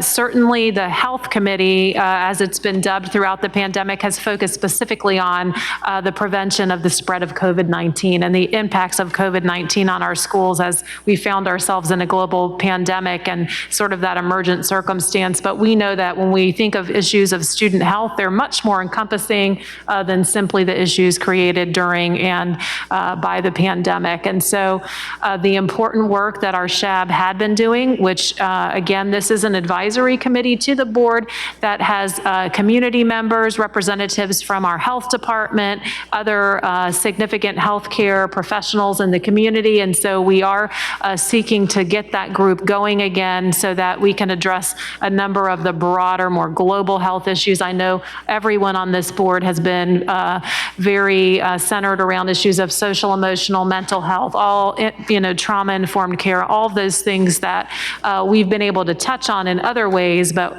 wanting to reinstitute that committee. So I know they've made a call for membership, and Dr. Tigan or Dr. Hughes, if you could share how individuals can go about finding the ability to apply for that experience. Is it online?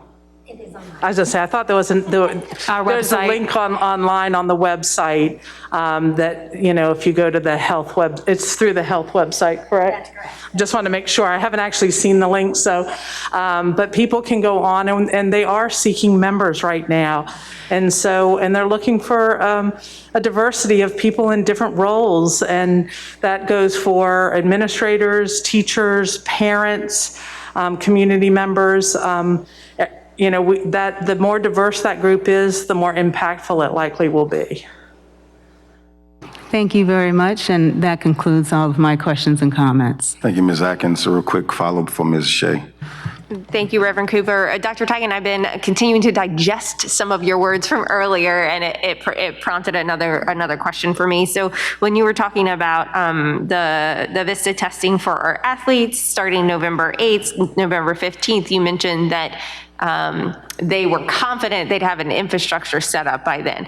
So as I process that, I'm making the conclusion that that the state running the program does not currently have an infrastructure set up to process things. They do have an infrastructure, but what it is when a school division says that this is what we want to do, then they try to match up with a vendor and create,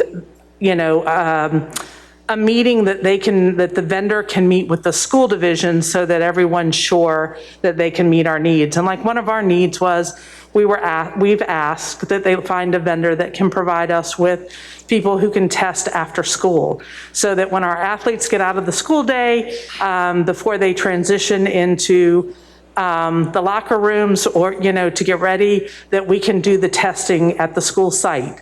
And so we know how many athletes we potentially have at each of our high schools and middle schools and what kind of manpower that might take. And they were confident they could meet our needs. But we haven't been assigned a vendor yet. So when we speak to our vendor, we just, that'll be determined. So I hate to promise something that we don't have a vendor MOU signed on that will. So instead of saying that the infrastructure's not there, it would be more accurate to say that we're still awaiting being partnered with a vendor that can meet our needs. Correct. Yeah, and I think, for us, the messaging will be clear that those who are interested in participating in our winter athletic programs come into the athletic program understanding that the testing requirement. And so if for some reason on the first day of the athletic season, we didn't have all the logistics in place with our matched vendor, it would come shortly thereafter, and it would be an expectation. And further clarity on that program, it is for screening asymptomatic individuals. Yes. So these email lists that we've gotten with frustration and as Ms. Gonzalo was sharing of the difficulty of finding tests for students who are symptomatic or quarantined for whatever reason, that is not the intent of this program. And this program won't alleviate that. That's what the at-home test kits are for. Right. And again, if they're sick, we hope they're at home and not coming to school to participate in athletics. Thank you so much, Ms. Shea. Thank you all for all your questions. Answered a lot of mine. Quick question. When you took the health committee, my last question in regards to current sports, can you give me an update on the discussion that you all had as far as, proof of vaccination, if we're going to ask for persons to show, John Carroll is actually meeting, he's had one meeting with ADs to just kind of talk to them about the what ifs, and I know he's meeting with them in the next few minutes here today to talk through that and provide them specific information about students and coaches. And, you know, there's communication that will be going out that'll come through the ADs to the coaches, and being able to share the communication through the parent meetings and through interest meetings, because kids are already connecting with coaches if they're interested. And so we know the sooner we can provide this information, the better. We've also are asking our principals to share on their weekly update information about this to their families, because, you know, it might be a new 9th grader who's not played high school sports, or a new 6th grader that hasn't been involved in school athletics. And so we want them to know that, and want them to know it as early as possible. Okay, because I was referencing, remember I raised this question in regards to, are we at a point where we're going to require proof of vaccination or negative test? And I was wondering, did you have a chance? Yeah, I was going to jump in because I want to make sure we got to the heart of your question, if you saw me kind of pressing the mic. And I think the screening testing is required, and individuals can opt out of the screening testing if they have been vaccinated and provide proof of vaccination. So certainly we understand that individuals, athletes or coaches who have been vaccinated may still want to participate in the weekly screening. And I mean, certainly we know vaccination is one way to avoid getting or spreading COVID-19, but it certainly we've seen breakthroughs. We understand that, you know, our goal is to keep our athletic programs running, to keep everyone safe, and obviously in school as well. And so the asymptomatic screening process we're talking about with VISTA is one way for us to do that. Thank you so much, Dr. You're welcome. I appreciate that. Thank you, Dr. Cashwell, for clarification on that as well. I have no questions. Thank you, Dr. Cashwell. All right, for our next item, we are pleased to be able to provide the board some 2021 data on the division's cohort graduation and dropout rates, as well as our career and technical education certifications, and how this, of course, relates to our broader strategic plan goals.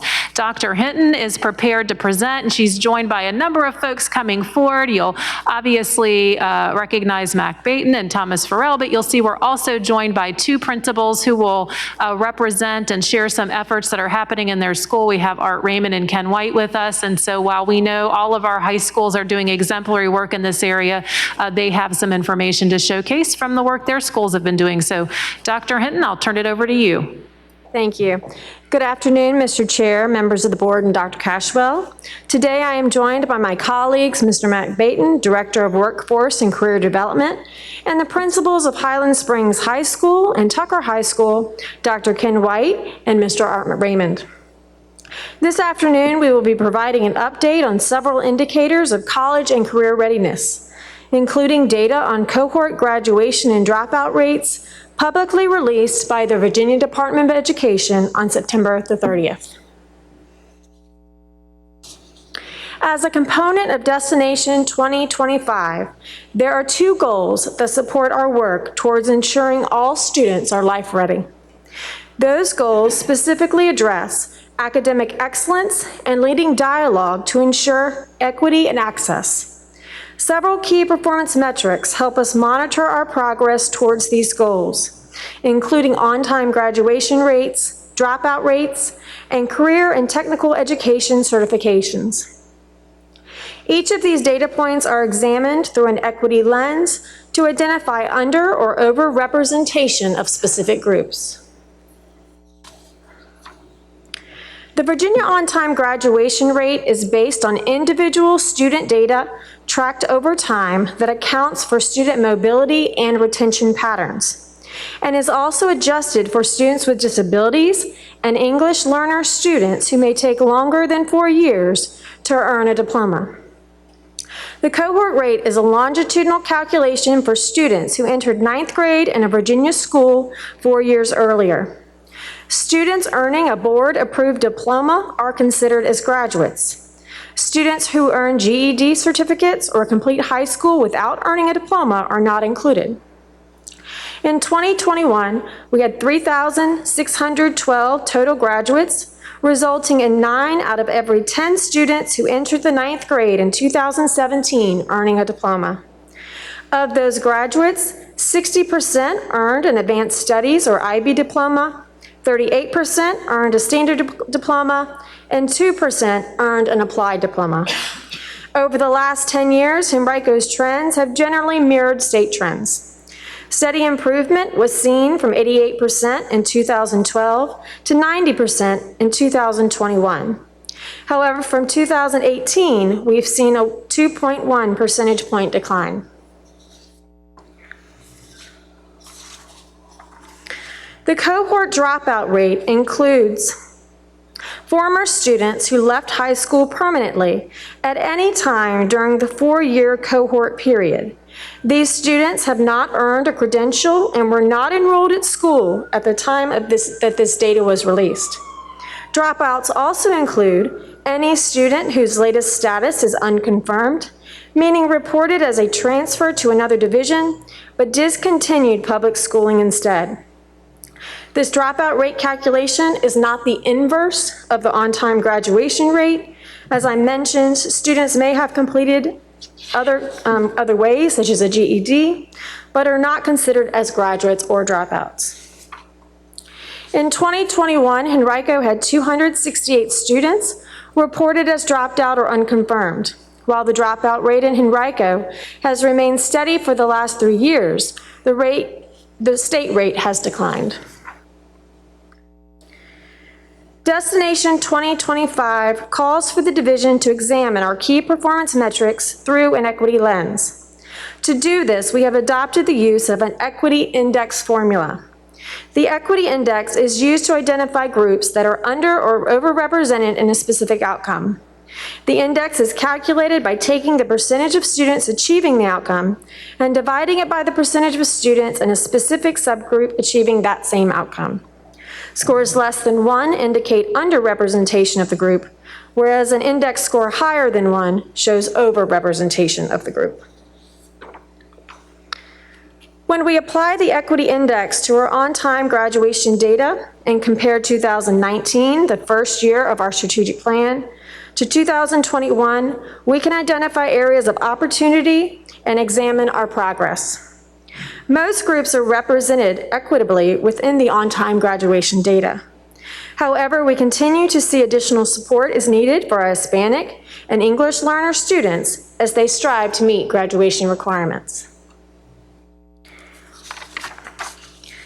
Similarly, when we look at the cohort dropout data, several groups are disproportionately represented, including Hispanic students, students with disabilities, English learners, and economically disadvantaged students. At this time, I'd like to pass the presentation over to Mr. Mac Baton.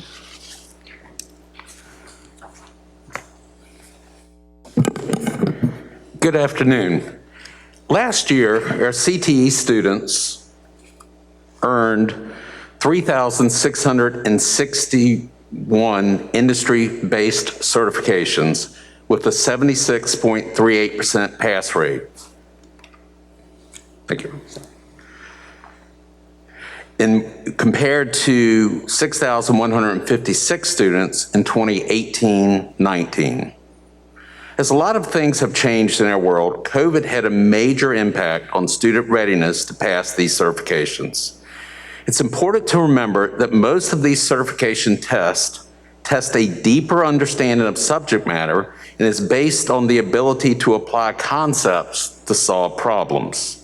Unfortunately, students that needed the most reinforcements, such as EL students, struggled because of the limited hands-on instructional time due to the COVID environment. Success for students leading to graduation is often a result of multiple factors that connect the students to schools. For students who are CTE completers, the graduation rate continues to be over 97%, with a 98.32% four-year completion rate for the 19-20 school year. Or to say that in a different way, Henrico County had 1,666 CTE senior completers, and of those, only 28 students did not graduate on time. That's something to celebrate. There are several factors that would account for this success. When students are in CTE courses, they start to gain confidence in the ability to succeed. The hands-on approach leads to problem-solving skills. I recently had a math teacher observe instruction in our ACE Center programs to try to identify techniques that may help students improve their comprehension in comprehensive courses. The observation led not to a thing, but to a focused mindset of the CTE students. In traditional academic courses, she said, students, when they get the wrong answer, drop their pencil, raise their hand, and ask for directions. Basically a sign of defeat when the right answer is the goal of the instruction. In a CTE course, if a student gets the wrong answer, without prompting, they start over. She said it was obvious that the right answer was important to the student, but the process was the goal of instruction. Another factor that leads to CTE student success is relationships. Our CTE teachers, because of the nature of the courses they teach, their experience in the field, and the students' interest, can form meaningful relationships with students that help motivate and encourage. Failure is not an option for these students. I'll now turn the presentation over to Dr. Ken White, principal of Highland Springs High School.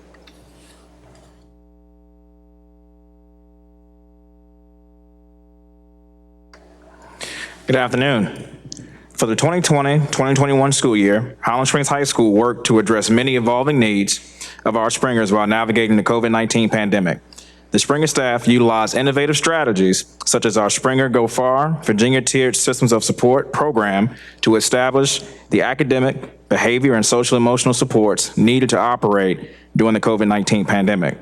Our Springers Go Far program allowed Highland Springs High School to recognize both students and staff for being focused, accepting, responsible, and respectful. The Highland Springs High School was able to conduct home visits where members of our Springer administration team dropped off Springer swag and yard signs for both students and staff for being recognized for going far. Highland Springs found that this was a great way to engage key stakeholders in a positive way while also using the home visits to proactively address concerns within the community. Highland Springs also used Microsoft Teams events to celebrate and motivate both students and staff during the COVID-19 pandemic throughout the 2020-2021 school year. Microsoft Team events have stayed in the toolbox for Highland Springs High School as we currently conduct Springer chats every Monday and Friday during our Springer AM extended resource time to review announcements, expectations, specific topics, motivational quotes, and our daily or weekly challenge. Additionally, Highland Springs High School continues to use principal listening sessions during the 2020-2021 school year, but we flipped the format to completely virtual in response to the COVID-19 pandemic. During the 2020-2021 school year, principal listening sessions happened twice a month in the evenings and meetings were recorded. During these meetings, the Springer Nation community was able to get real-time information regarding the Highland Springs High School and HCPS Mission Forward Plan, along with school-specific information. A live question and answer portion was added to the listening sessions to allow for open and transparent two-way dialogue with our community. When asked, one parent stated, "I love these sessions because you're willing to take any question from the community and we feel like we're being heard here at Highland Springs High School." Currently for the 21-22 school year, principal listening sessions are still twice a month, utilizing a virtual format. The structure of our sessions have changed to include brief announcements and reminders, session topic, a specific resource highlight that focuses on the resources available to our community through both Henrico County Public Schools and Highland Springs High School. The question and answer session still takes place. However, administrators and school counselors are able to answer questions during the chat portion or in the chat portion for parents who are able to access the chat box. Since its inception in the spring of 2018, the principal listening sessions have helped Highland Springs to improve practices and systems based on real-time feedback from our community. In addition to what was shared in the previous slide, Highland Springs staff went above and beyond to support our Springers during the 2020-2021 school year. Our re-engagement team, which consisted of school-based support staff, conducted both re-engagement calls and re-engagement home visits to students who were disconnected from school during both virtual and hybrid learning. Members of our re-engagement team and our chronic absentee team met weekly to discuss crossover between students, interventions and supports needed for students who were being monitored for attendance. Phone calls and home visits were critical in re-engaging students who were struggling with different aspects of the COVID-19 pandemic. Additionally, Highland Springs High School implemented a program called Summer School Now, where students were who were below a 64 for the first semester, were able to complete teacher-created modules for select courses to replace their failing first semester grade with a 65%. Students who worked through the Schoology-based modules were able to access 3 modules where a benchmark score of a 65 was needed to be able to move on to the next module. After students completed their 3 modules, they had to complete a final assessment and earn a score of a 65% in order to have the first semester grade updated. Additionally, Highland Springs offered an in-person Saturday support option for students who qualified for Summer School Now, and Springers were given the opportunity to work with teacher support on Summer School Now modules. I'm proud of the dedication, hard work, and efforts of the Highland Springs staff to support our Springers during a difficult 2021 school year. Team Highland Springs High School stepped up and answered the call every time they were asked, and it is my pleasure to serve with an amazing and hardworking team. Thank you for your time, and I will now turn the presentation over to my colleague and friend, Mr. Raymond, principal of J.R. Tucker High School.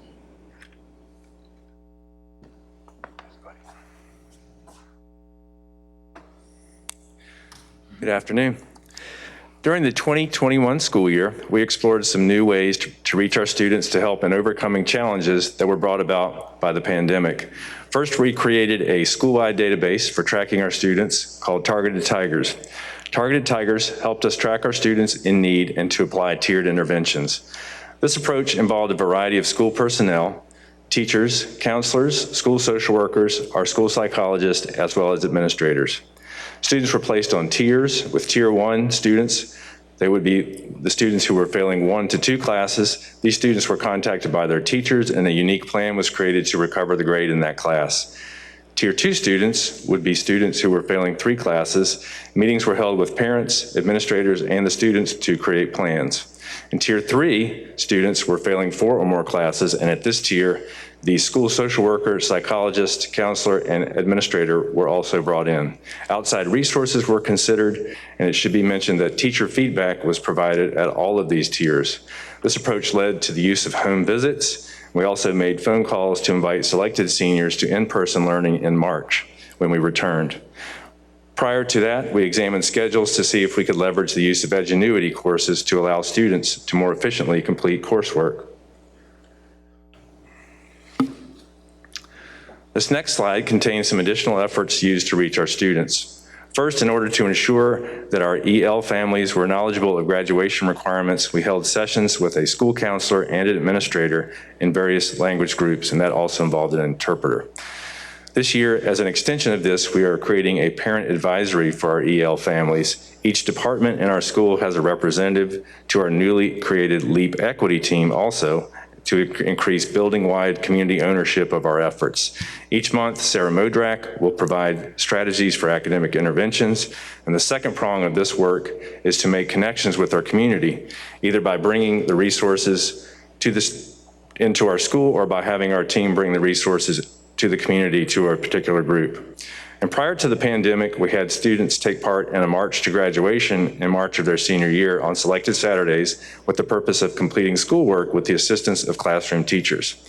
We are most likely going to continue with this now that we are back in person, and I now will turn the presentation back over to Dr. Hinton.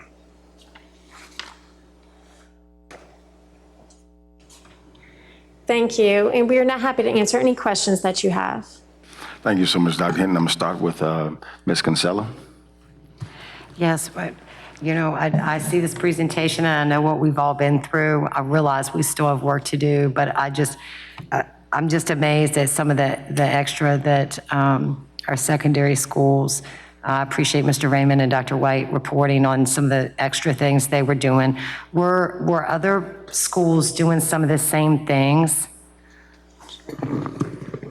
Absolutely. But we wanted to, just highlight two highlight. schools today. Yes, absolutely. Yes, ma'am.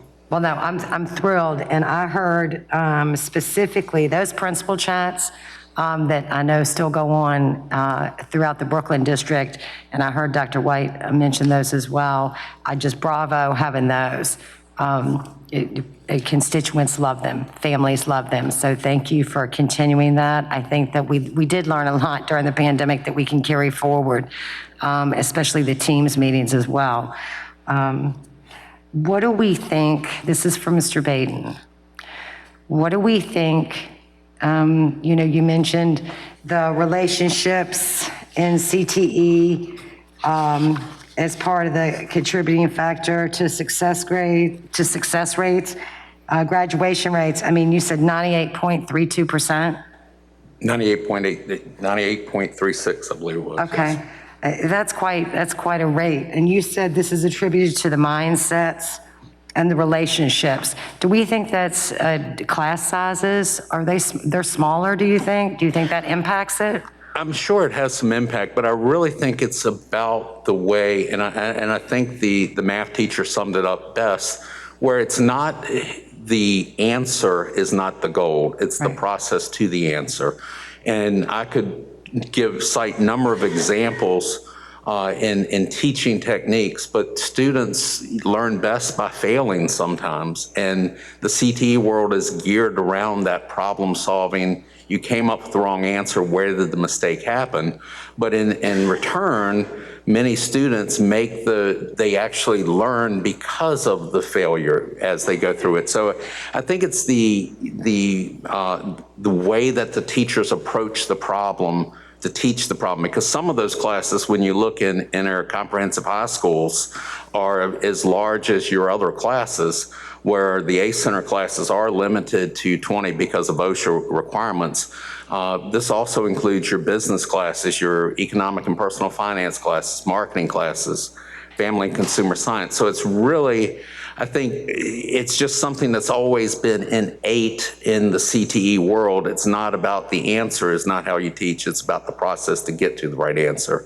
And I'm proud to say our teachers have embraced that, and it's not a new concept for us.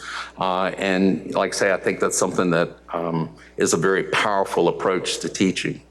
So I just heard you mention some classes I know that we have in our comprehensive high schools as well. Can you explain how they're both in CTE and offered in comprehensive high school? Yeah, the CTE umbrella is very large. We actually have a duplicated count of over 25,000 students each year, ranging from our technology ed classes in the middle and high school, our marketing classes at high school and middle school, business and information technology, family and consumer science, ROTC. Then as students move, those are the classes where students start to experience the career pathway. And if they decide, I really like this pathway, we're fortunate enough in Henrico County to have three fabulous ACE centers now that can give those students that leg up. And they're specialty centers because a student can graduate and earn an industry certification and gain a skill set that you would not be able to have the opportunity in the comprehensive high school. So all of that falls under the CTE umbrella. But all of our students, though, actually have to graduate with CTE, some of the CTE requirements, correct? Yes, there is a requirement for a student to either take a CTE class or a fine arts elective. Okay. It's the CTE completer that is what we've found in our world. It makes the difference because that's when a student, they figured out, I like this pathway and I'm going to spend a little bit more time. And I think honestly that second year in the program, because that's usually the same teacher too, which gets back to that relationship, because if a student, let's suppose and we could go outside of the CTE window, we could be talking art. They take art 1, they build a relationship with the teacher, they could easily go to art 2, and that's a chance for that relationship to flourish. We're fortunate enough in CTE that, we have the teachers are very focused in what they teach. If they're a CAD teacher, which is computer-aided drafting, they're probably going to be teaching the CAD 1, CAD 2, and CAD 3, so they will have that same student multiple years. Has the team considered what is so successful in, for our CTE completers and looked at how we can bring that over to our comprehensive high school students so that we can decrease our dropout rate? Yes, and Dr. Farrell and I have worked together with this, and that was part of the concept of having a math teacher actually go in and observe to try to find out, is there, I hate to say it, something that was happening. And I think really it's that mind shift, because for so many years in the comprehensive program, the answer has been the goal. And that's hard for a teacher sometimes to not teach to make sure the students get the right answer and shift their focus to the process of getting there. I think we're moving in that direction, but it is a learning process. And I truly, and I'm going to go one step deeper, and this is my passion coming out. I believe for a student to be successful in school, for us as adults to be successful, we've got to be connected and have a passion to it. And we're going to do the other things that we're required to do. But we say this in a lighthearted way. Our students will tolerate their English, math, and science classes to get to their CTE class, because that's what keeps them motivated. A band teacher could say the same thing. So I believe it's important that we as educators look to find something that student can connect with, someone that they can connect with, so that they feel, yes, I can deal with those parts of this I don't like, but I can be successful here. Right. And it could be sports. I mean, I think that's what makes the success. If I might add, is I think you ask a great question about lessons learned from some of the successes we see in the career and technical world, and how does that translate into the secondary classrooms and the more comprehensive schools, whether across any subject area. And so I think, I just want to provide kudos to Dr. Farrell and Mr.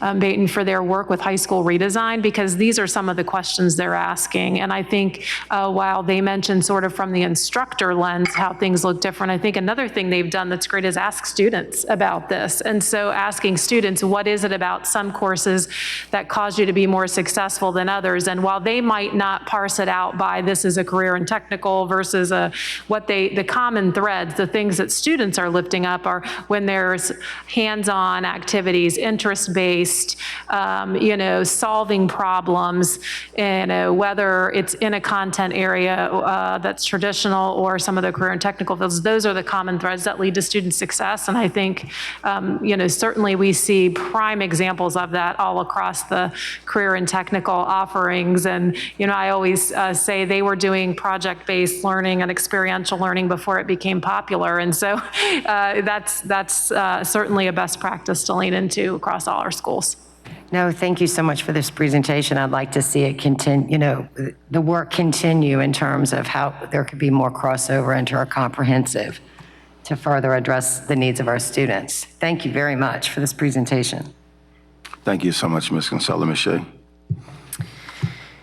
Thank you, Reverend Cooper. First of all, I want to profoundly thank Dr. White and Mr. Raymond for being here. This year has been a lot of extra, especially on our administrations, and especially for you two, trying to get your punch list done and everything. And so for you to give a few hours to be here with us this afternoon, hours that you don't have, we are all deeply grateful for you to be here today. So thank you.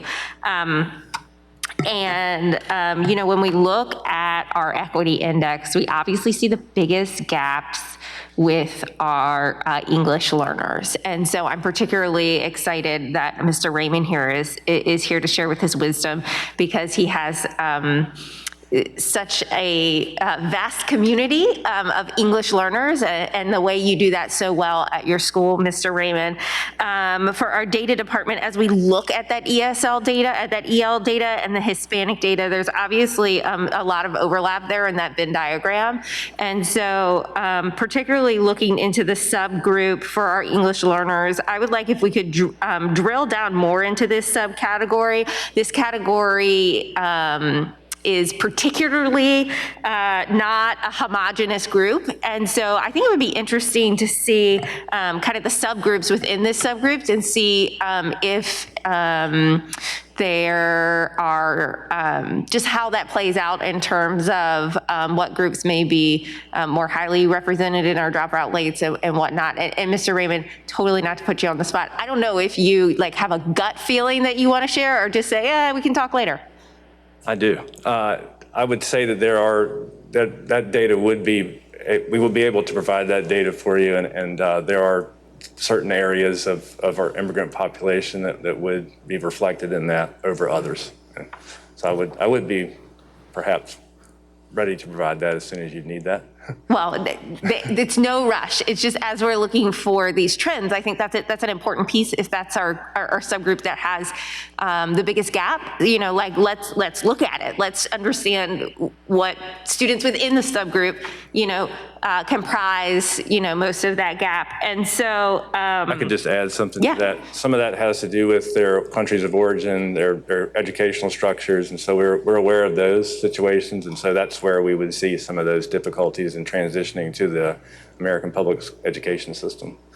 Well, and that's a great transition into my next question. I didn't even pay you for that. No. So when you look at most of the students that you tend to lose, you know, during the 4 years, is it most typically a student that has transferred into our system in high school, or is it more typically our students who have been here since elementary and middle school and may have gotten behind before they get to high school, or is it a little bit of everything?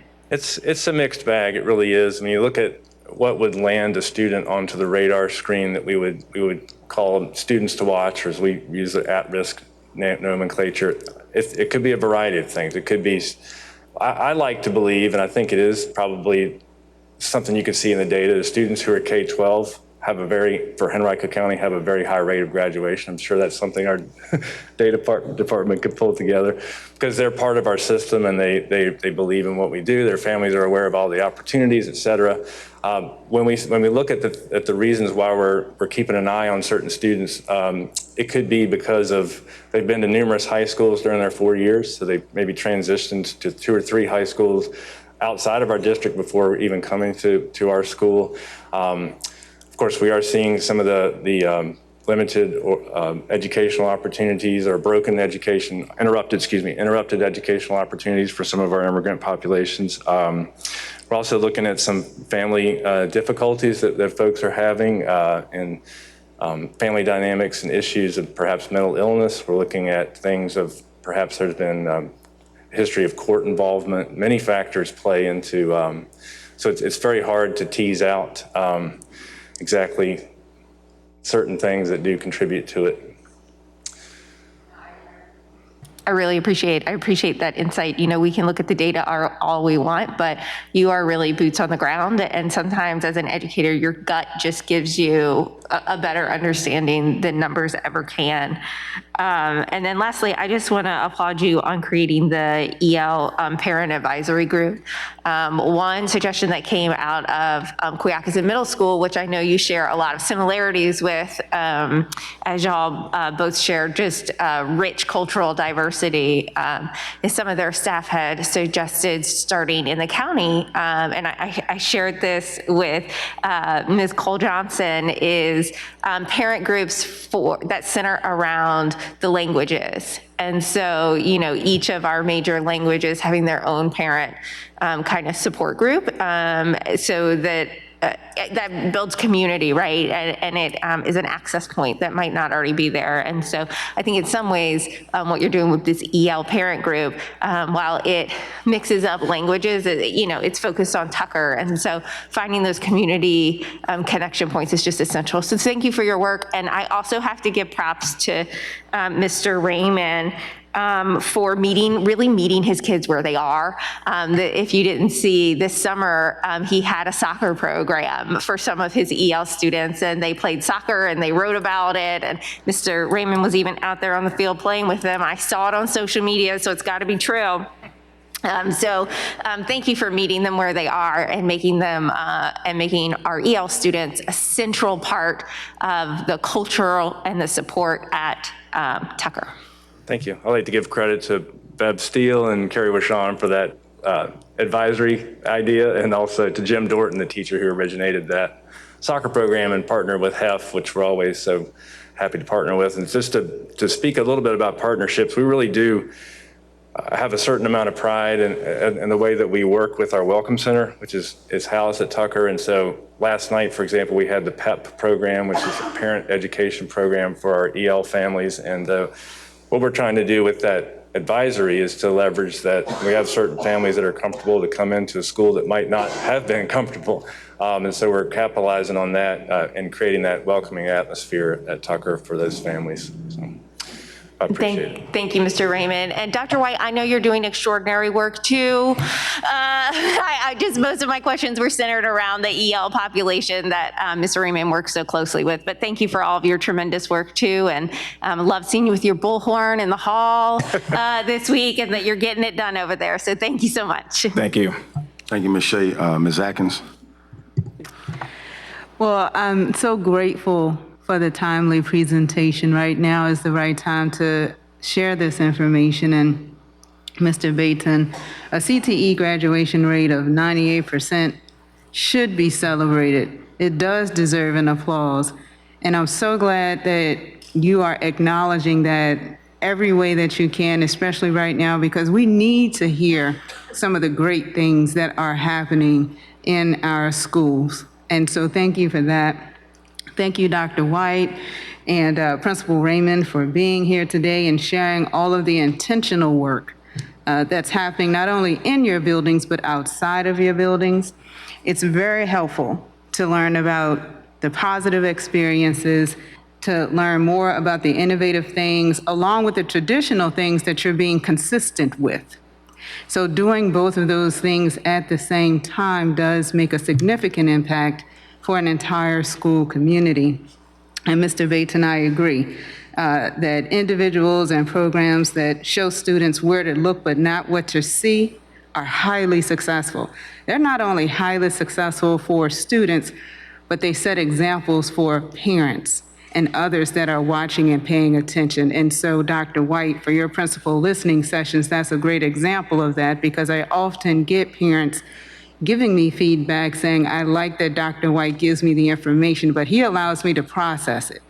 He doesn't always tell me what it's supposed to look like. I get the opportunity to listen.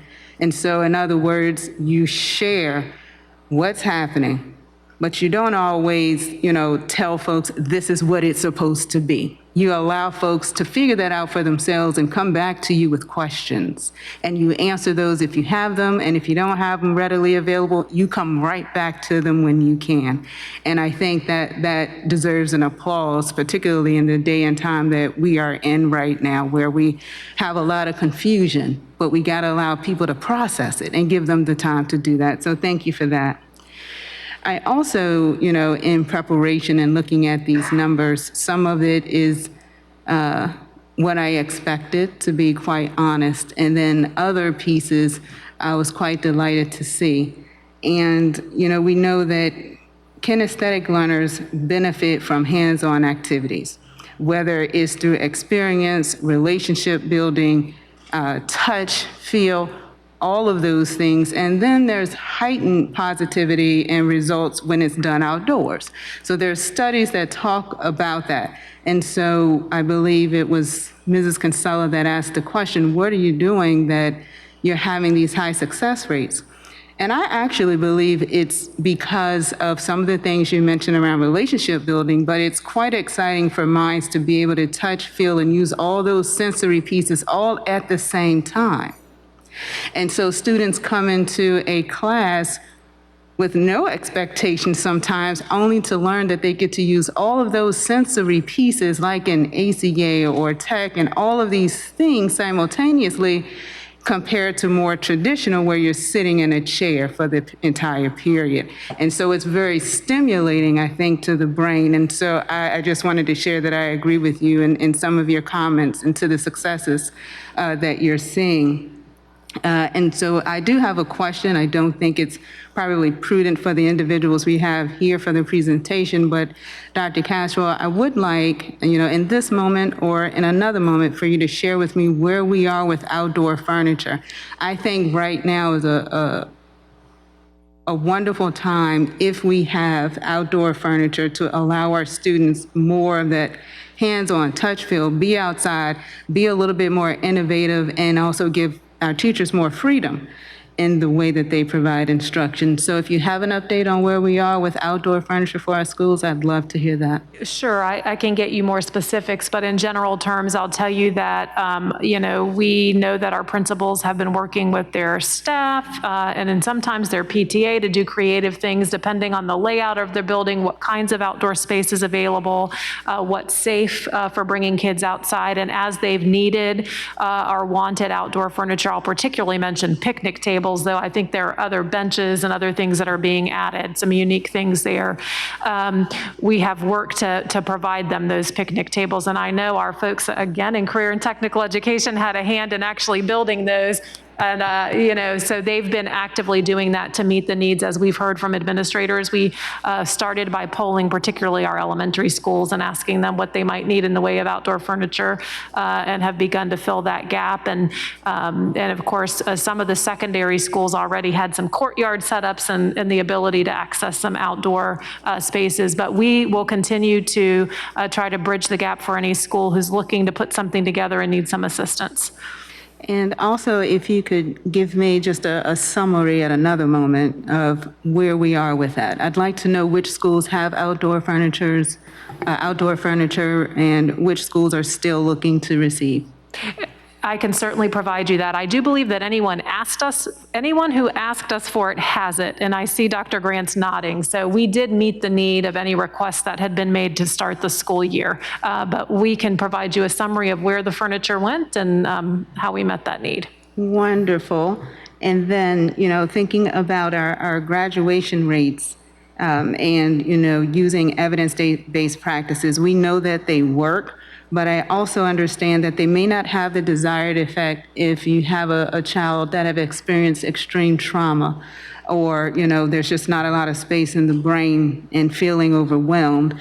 And we have a lot of families that feel the same way as far as being overwhelmed and stressed. I probably should go ahead and extend that and say we have a lot of staff that are feeling a bit exhausted and overwhelmed. And I wanted to try to think about what solution we could offer. And so I would like our leadership team to consider a parent well-being program, not a meeting, but an opportunity to practice calm, to practice relationship building. And so in doing, participating in practice, the goal would be that they'd have that habit at home, and that would be reciprocated in our school buildings through our students to keep them actively engaged in the classroom and ultimately to graduate. So if I would really love for the leadership team to consider that and help our families. I think in helping our families, we can help our school communities.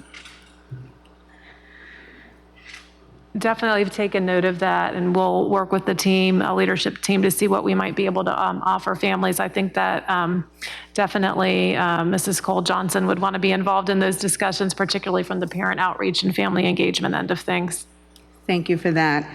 And, again, just continuing to brainstorm, thinking about things to do differently, as well as how to be consistent in those things that are successful that we do traditionally.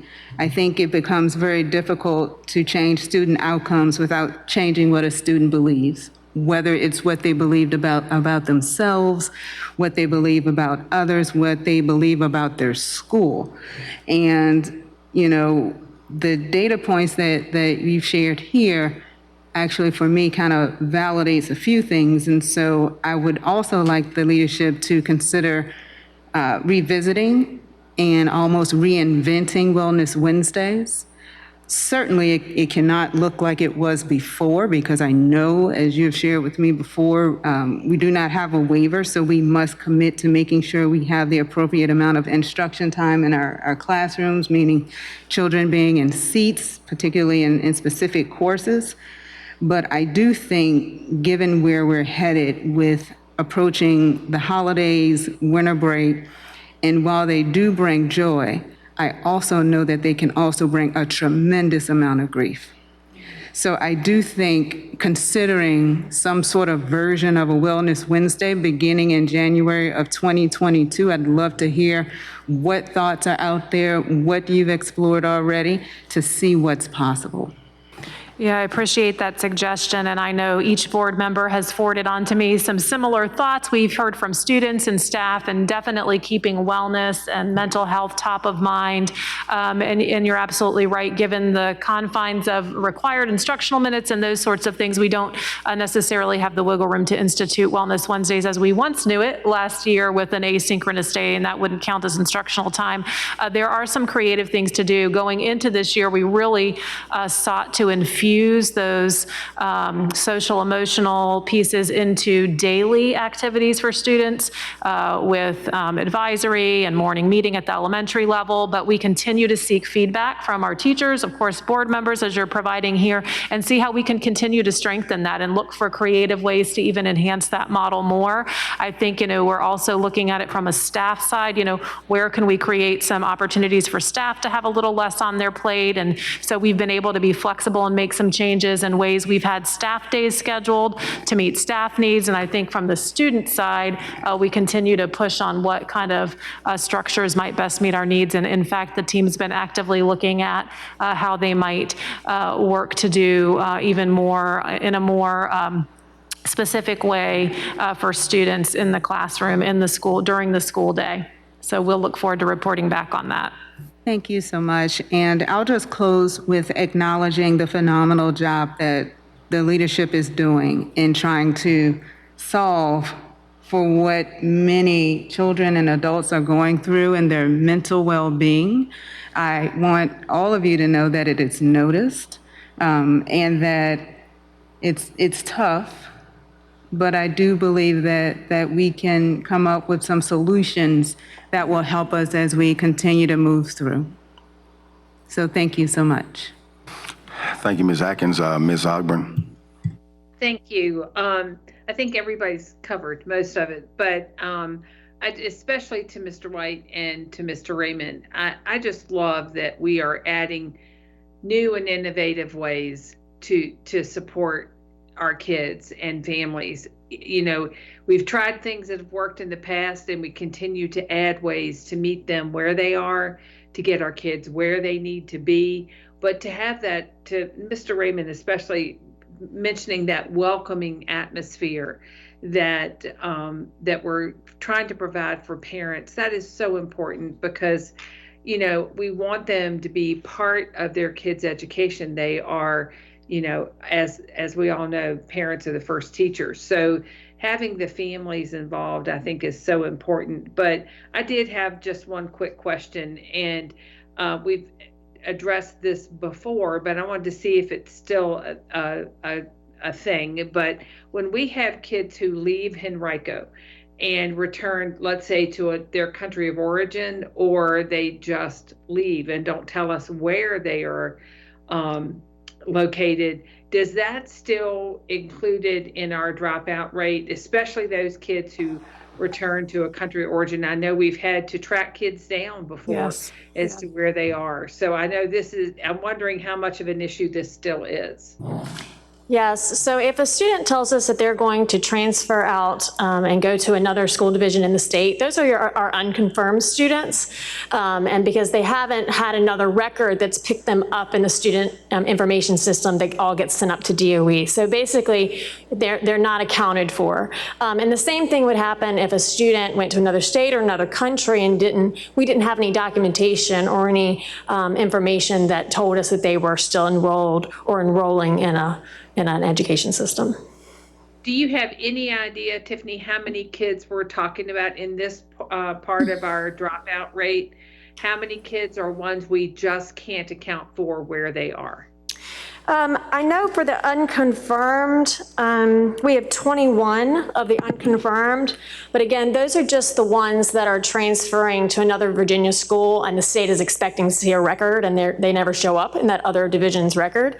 I don't have an information about other countries or other states. I'm just curious because I know that in the past, this has been a big problem for the staff to find the kids who just don't show up.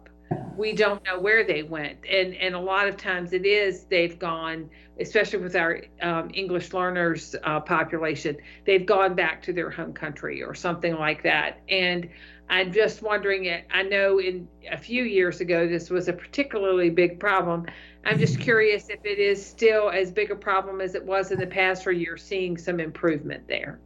I know our schools have, when all of this started, the cohort graduation rate, it was many, many years ago, and our schools have really developed a lot of good strategies for tracking students down as much as they can. They're using social media, they're reaching out to the families of contacts, and so they've really developed a lot of strategies. So I would say since this all began, yes, we probably have improved, but it is still an issue.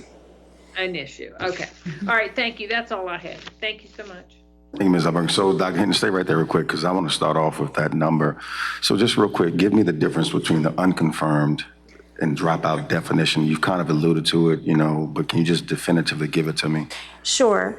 Basically, when they say an unconfirmed student, that's the student where the status can't be confirmed. So they've transferred to another school division, but they were never reported by that school division as having enrolled. In contrast, a student who has dropped out, that student has permanently left high school during that 4-year time period. So there are instances where we have students that don't return to us. They've never said that they were enrolling anywhere else, and that would be a dropout if they didn't return to us the next school year. Or maybe they've communicated that they needed to drop out or needed to go help their family and support and go to work. That would be a dropout as well. So being able to distinguish and delineate between the two, can you tell me out of the 268, how many are dropout, how many are unconfirmed? Do you have that number? I do. We had 247 dropouts and 21 unconfirmed. So out of the 247, do we have any sort of exit survey or any type of follow-up provided to our students and their families to get a better understanding of the factors that led to that decision? Are we able to figure that out? We have collected some anecdotal information for families and students that we're able to connect with. But as a division, we don't have a structured process in place for surveying families or students. One of the challenges that we face, Reverend Cooper, is in many instances, we're just unable to connect with the families or the students, which is why, some of them tend to drop out of school because, we just lose that connection. Yeah, I would say when we connect, we want them back. And so the idea is to get them on a pathway towards whether it's GED or completing some way. So typically, if we've not connected with them, it's because we're simply unable to connect. They've left suddenly and or without warning or without the ability to know where they've gone. Right. So I get the can't connect. So let's just hypothetically assume that, so the numbers of the persons we can connect with, and they still determine they're not coming back, they don't want a GED, they're dropping out. Do we have something that's consistent with that group of people so we can kind of get a better understanding of the factors involved? That's a great question. No, it's more anecdotal in nature in terms of, being a part of school-specific, graduation dropout plans. But as a county, we don't have a structured process in place, but it's something that we've had conversations about during some of our school quality meetings and something that we are looking to establish to learn a little bit more about. Sure, because it's a distinguishable group of people, those that we can get in contact with, we can coerce them to come back or take another path, but then there is still, I'm sure, a segmentation of the population that they're not coming back, and then we can connect with them and just figure out what it is, what are those factors, and then therefore we can try to mitigate that, going for others. Yeah, I think you're absolutely right, and I think our principals have a good sense of some of those scenarios, and sometimes it's going into the workforce. These are students who may have entered into high school late, they're turning 18 before they graduate, and so they're exiting, going into the workforce, et cetera. So I think, a way we could maybe extrapolate that data and record it from each high school as they're finding those instances and track it would be helpful, though they certainly can identify some patterns right away they're seeing in their school community. No, I appreciate that, because I think that moves us from anecdotally speaking, but more kind of specifically. Next question on slides 6, 7, and 8, so I can better understand the category. What qualifies a student as economically disadvantaged? And does this include McKinney-Vento students? So just help me understand that. Sure. So yes, it does include McKinney-Vento students, but it also includes students in other groups. And that category is defined by our Virginia Department of Education. And it includes students who are eligible to receive free and reduced lunch meals, receive TANF, or eligible to receive Medicaid, or identified as experiencing homelessness. Thank you. So that's definable based on the VDO. Correct. Thank you. Next one, I applaud the intentional and creative efforts that our high schools are implementing to keep our students engaged or re-engaged, and the strategies they're taking with our students and families to engage on-time graduation and prevent the dropouts.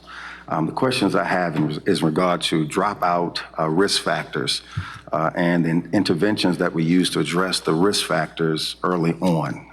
Just a quick question, could someone provide an example of the criteria we're using to identify the dropout risk factors? Yeah. So some of the factors that we consider are attendance, discipline, grades, test scores, transiency. Again, to some of our principals' points, we do have students who move around quite a bit. So those are areas that we consider when we look at students for needing additional support. Okay, and so how early do we start with the identification and intervention with that group of things you've listed? Right, we start that process with our rising ninth graders. So our principals work with their feeder schools to establish and understand who these students may be in terms of, again, grades, attendance, discipline, test scores, some of those factors. So these students are on our radar the second they, transfer into high school. So I appreciate, again, the platitudes that have been expressed toward Dr. White and Mr. Raymond for their two schools, but for me personally, is there a division-wide evidence-based program that we're using to address these identified risk factors and conditions? Because I know that they have various, implemented programs that they use, but is there anything division-wide on the aggregate, the macro that we have for the division, then they micro it, make it more specific to their particular context? Right, so not a division-wide program per se, but as a division-level team, we do meet regularly to review school quality plans to determine what supports our schools need in order to meet the needs of their students, recognizing that many of the challenges that our students face are specific and unique to them and their family situations. So as a division level team, we come together, review the plans to determine, where the resources need to go to better support our schools. This year, which is, sort of brand new, our principals meet in school quality cohorts, either monthly or quarterly, depending on their goals and where they fall on the school improvement process. That work is facilitated by our school quality coaches, where, principals come together to talk about best practice and strategies that are working to help them to meet their goals, and also some of the challenges that they're facing. From those meetings, we learn a little bit more about additional supports that our schools need, and as directors, we work to provide those supports to our schools so they can provide those intentional supports to their students and families. And I'm glad you said that, because my next statement in regards to asking the previous one was in terms of being able to centralize resources and provide funding needed to adequately address the issue. And so it seems as though that you all are taking that step in order to ensure equitable distribution across the division, specifically to those schools that have specific needs that aren't consistent with others. Absolutely. We're very intentional with how we divide support to our schools. No, I appreciate that. On slide 13, I'm appreciative again of Mr. Raymond's presentation of his strategies, and I'm sure others are utilize to address English learners. But can you talk to me quickly about our intentional and/or specific efforts, strategy we're implementing to address students with disabilities? And I ask that question because those students, if you look at it, are underrepresented in on-time graduates, overrepresented with cohort dropouts, and underrepresented in graduates with CT certification. So love to hear about that. Absolutely.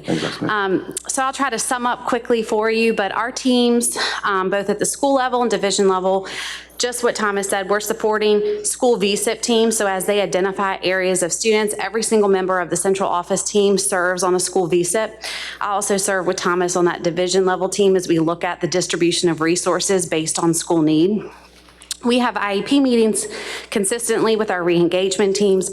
Our office and our team is also trying to make calls, get with families, trying to share those resources, trying to entice students back to school. We really find, I know there was a question about kind of what's the age. We really find that once the age of majority has transferred for a student, meaning that they are now 18 and kind of in charge of their own educational plan, that seems to be where we have difficulty bringing students back in for those engagement meetings as well as IEP team meetings. Beginning at the age of 14, IEP teams look at transition planning for all of our students in order to support their post-secondary outcomes. So we're looking at employment, we're looking at post-secondary education, independent living goals, as well as training opportunities. And we are crafting plans at the age of 14 with school resources and community resources to help support what their goals are. They're reviewed annually, they're updated. We're constantly doing transition assessments, supports, connecting them with the Department of Aging and Rehabilitative Services in order to make sure that they have the community supports as well as the school supports in order to match those post-secondary outcomes. We discuss diploma and credit at every single IEP meeting for our secondary students.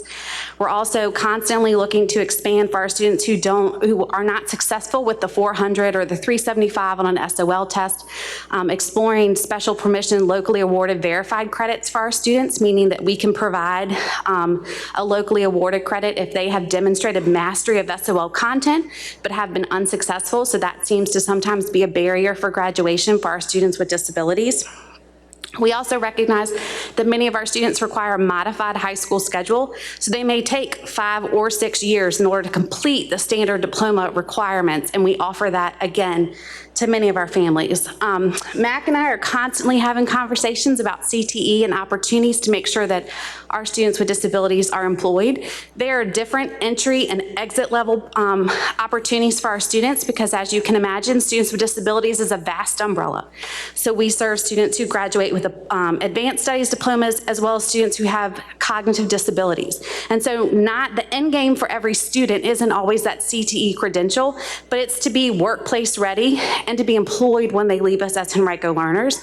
And so we're constantly looking at that, and we're coming up some really pie in the sky plans as we reimagine what VREC could look like and what the campus of Virginia Randolph could look like in terms of the employability skills for our students as we expand our CTE programmatic opportunities for students with disabilities. No, I appreciate the thorough, answer to the question because it definitely just kind of solidifies the fact that, we are very conscious of, cognizant of, and intentional about identification and intervention so that we can increase the success, to the myriad of things, whether it be employment after graduation, independent living.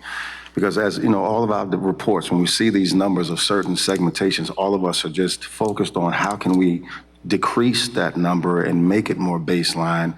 And for me, that stood out, and I'm just so glad that you're able to tell us that.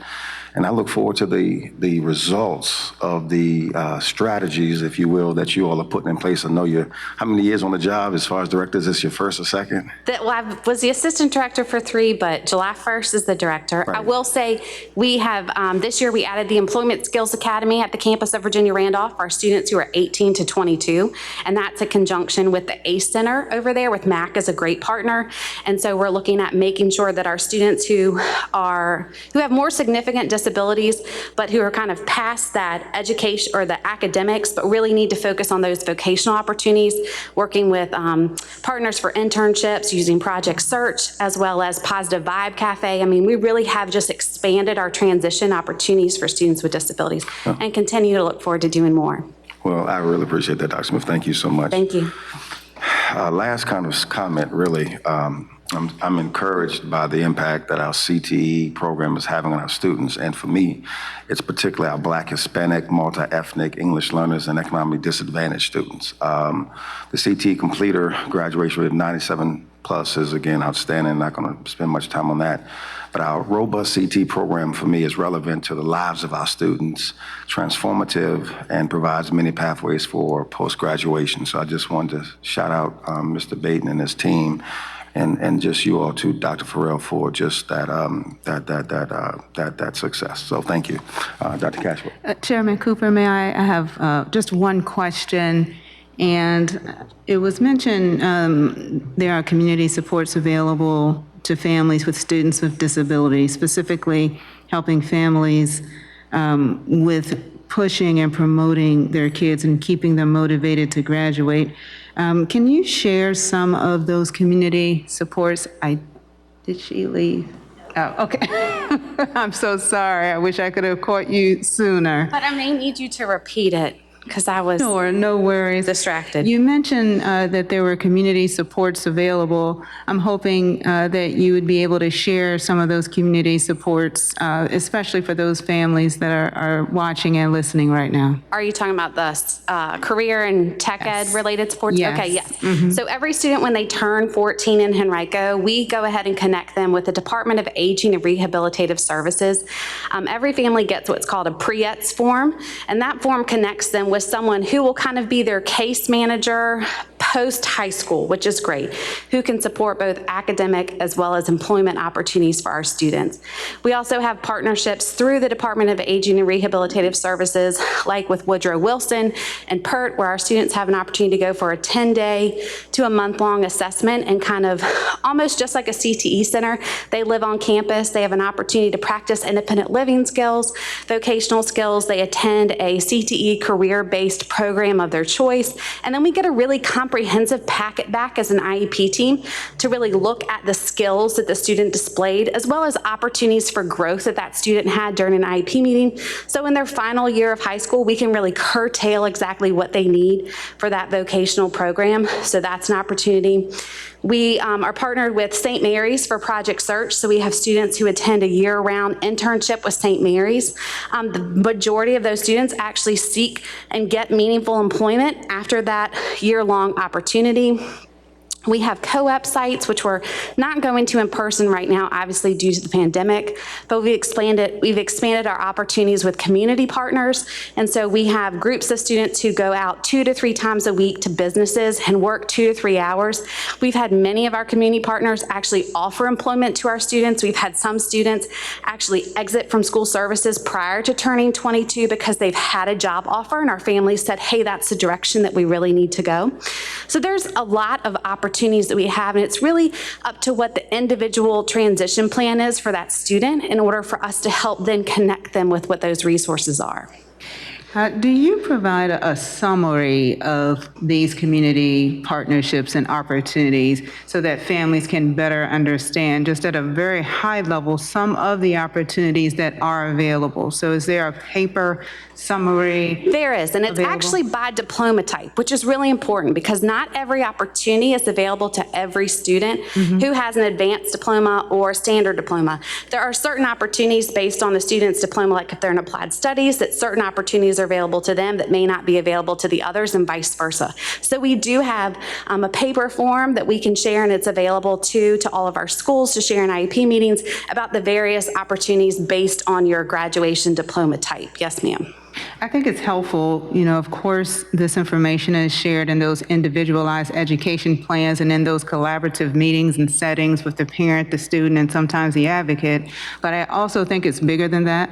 I think, spreading awareness about what's available, whether you have a student that's disabled or if you're a grandparent that just want to learn more about the process, I think it's very helpful for those in the community just to better understand. And so I'd love at some point to receive the summary that you're speaking of. Absolutely. So thank you. We've also done some of the bridge builder sessions related to transition with Adrian's team in terms of making sure that we had some live events last year to talk about post-secondary opportunities, and we included the DARS representatives on that as well. Fantastic. And so I'll look forward to the paper copy. I know digitally we have a lot of things available, but we still have some areas where the internet doesn't work as effectively. And we have some churches that would love to have some of this information and help. And so I think if we come at communication using all of the communication avenues, I know we sometimes share on social media and sometimes we have our website and we have the digital, but there's certainly sometimes a digital divide. And so I think if we can expand and use all our forms of communication, and specifically I'm mentioning paper, I think that would be very helpful. Absolutely. I'm a paper girl myself, so I can appreciate it. Thank you so much. Thank you. Thank you so much, Ms. Atkins. Dr. Cashwell. I think we owe you a big thanks again for a tremendous presentation, and I know you've gotten lots of kudos along the way, but thank you to everyone who's come forward to present, and of course to all those behind the scenes who aren't here who are making these graduation rates possible, and for your tireless efforts in our school. Thank you so much. We're grateful to have had you join us. All right, so for the next few items, I want to offer an opportunity for the board in case you have any questions related to some policy revisions that I'll later be seeking your approval of. These are, again, as part of our effort to make sure that our policies are updated to reflect current practice, and that we've looked them over to make sure there are updated references. So the first one I point out is policy P6-03-013, enrollment of homeless students. Are there any questions related to that policy? Okay, also providing an opportunity to review proposed revisions to policy P7-04-013, drug education. Okay, and also proposed revisions to policy P10-02-002, assistance to outside researchers. Also, review of proposed revisions to policy P10-02-003, criteria for major research projects. And also proposed revisions to policy P10-03, institutional research. Yep. I did have one thought on that. Okay. And we're on P10-03, institutional research. Is that correct? Correct. I just want to make sure. There's one minor recommendation I would like to offer for that particular policy, and that's just removing the word her and just leaving staff.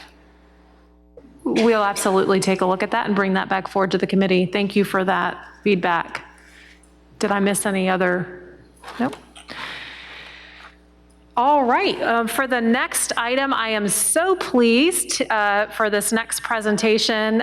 We are going to hear from two fantastic EMT students from the Hermitage A Center. They've been incredibly patient and have attended this entire meeting, waiting for their turn to present. So we've certainly been looking forward to hearing directly from them. There's nothing I think this board and I enjoy more than getting to hear directly from our incredibly talented students. So as they're coming forward. Again, they're in our EMT program at Hermitage ACE. We have Emma Kreider from Godwin High School, Marie Vargas from Glen Allen High School, and I know they're joined by a number of folks cheering them on and supporting their efforts from our Department of Workforce and Career Development. Of course, you've seen our director, Mac Baton, here. We have specialist Beverly Koch. I think I saw coordinator Dominique Friend come in, so joined by a whole team of supports. And so I'd like to welcome our two student presenters to the podium. They are going to share a proposal with us that they've designed called Helping Henrico's Heroes Program.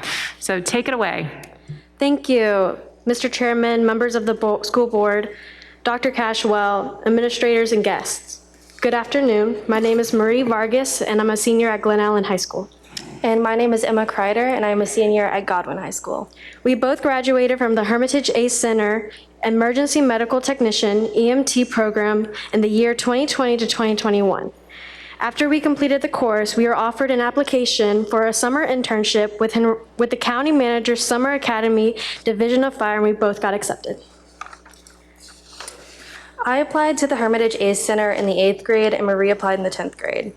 We both attended the ACE Center EMT program instructed by Mrs. Chandler. Through the ACE Center, we both completed our EMT class, sat for the National Registry EMT test, and are now nationally certified EMTs. One of our EMT classmates, part of Boy Scout Troop 772, asked us to provide CPR and first aid training for his troop. This is when we both realized that we enjoy educating others in public safety. Over the past summer, we assisted Mrs. Chandler and the EMT students on skills days, demonstrating and explaining standard EMT medical techniques and skills, and we will continue to support Mrs. Chandler in future classes. Ms. Chandler has asked us to serve on the Hermitage EMT Advisory Board, where we will mentor current EMT students and assist with class administrative duties. As a part of the County Manager's Summer Academy in the Division of Fire, we rode with fire medics and completed emergency room rotations at Henrico Doctors, Forest, and Parham. We also had the opportunity to sit in and listen to calls at the Henrico County Communications offices where 911 calls were dispatched. During our internship, we met with Jaleesa Turner, coordinator of the Henrico Care Program within the Department of Fire. We learned that the Henrico Care Program allows first responders to identify and send a team to offer resources to the underserved communities, extending services beyond 911 emergency response. One of the CARE program's future goals is to increase public safety education within Henrico County. Now imagine if you are out and suddenly you see someone drop to the floor. Would you know what to do? Now imagine if that person was your mother or your brother or a loved one. Would you still know what to do? For the most, the answer would be no, and whether that is due to being scared or simply not knowing how, we want to be the change. As you view the data, you can see an alarming number of cardiac arrests that occur outside of the hospital that are fatal and do not receive emergency bystander care. And I'll let you have a moment to view the statistics.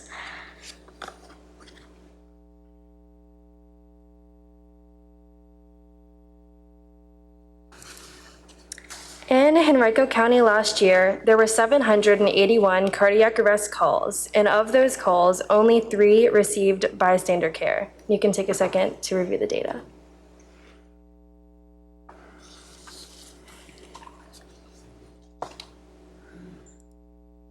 The data shows that there is a need for bystander training, and we want to develop a program called Helping Henrico's Heroes to increase bystander resuscitation attempts within the county. Our plan is to go out and talk with Henrico County citizens to speak about the importance of CPR, AED, and first aid skills. The program, Helping Henrico's Heroes, is to increase confidence for the bystanders to perform simple emergency care.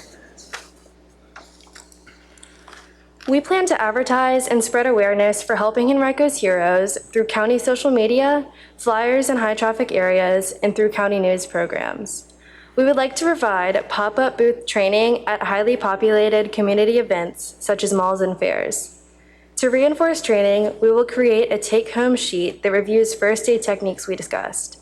Additionally, we would like to train Henrico County employees in a CPR and first aid class, as well as offer a 90-minute class to citizens that are eager to know more.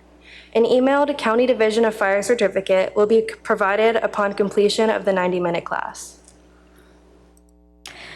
The topics we plan to discuss on include recognition of cardiac arrests, CPR, cardiopulmonary resuscitation, an AED, automated external defibrillator, airway maneuvers, head tilt, chin lift, and jaw thrust, basic C-spine immobilization, basic hemorrhage control, and how to deliver abdominal thrusts and back blows if someone is choking.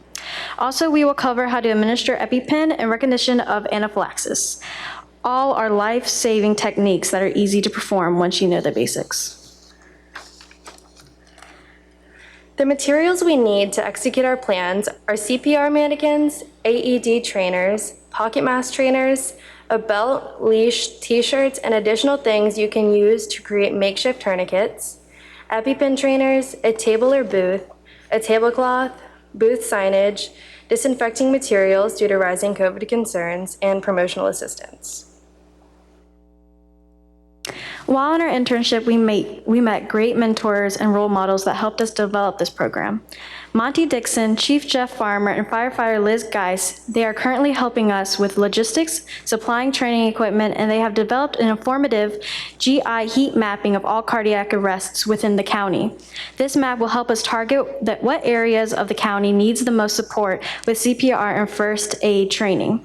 We have also met with Mac Beaton, Dominique Friend, and Beverly Koch of Career Workforce Development, CTE, for the idea of Helping Henrico's Heroes. With their support, we are now coming to you, the school board, for your support. We are offering a first aid and CPR training through professional development for teachers in CPR and first aid, a pop-up booth at county and school-related events, a 90-minute class, and the 90-minute class will provide information about adult and pediatric CPR and first aid. The 90-minute class model will be a lower commitment time and allowing us to have more participants. This is the heat map that the Henrico's Division of Fire provided us, which will help to target specific areas within the county with higher cardiac arrest rates that may need more initial public safety education attention than others. This is a great source that we plan to use, especially as the program is starting. Next, we plan to develop a class curriculum for county employees, as well as a 90-minute class for interested citizens, secure funding for materials and promotions, and develop those promotional materials. Then we hope to connect to outside organizations, which would allow us to reach diverse Henrico communities. Lastly, we will advertise by social media, flyers, and news articles. As we are high school students, we realize that the two of us won't be here forever to keep this program running.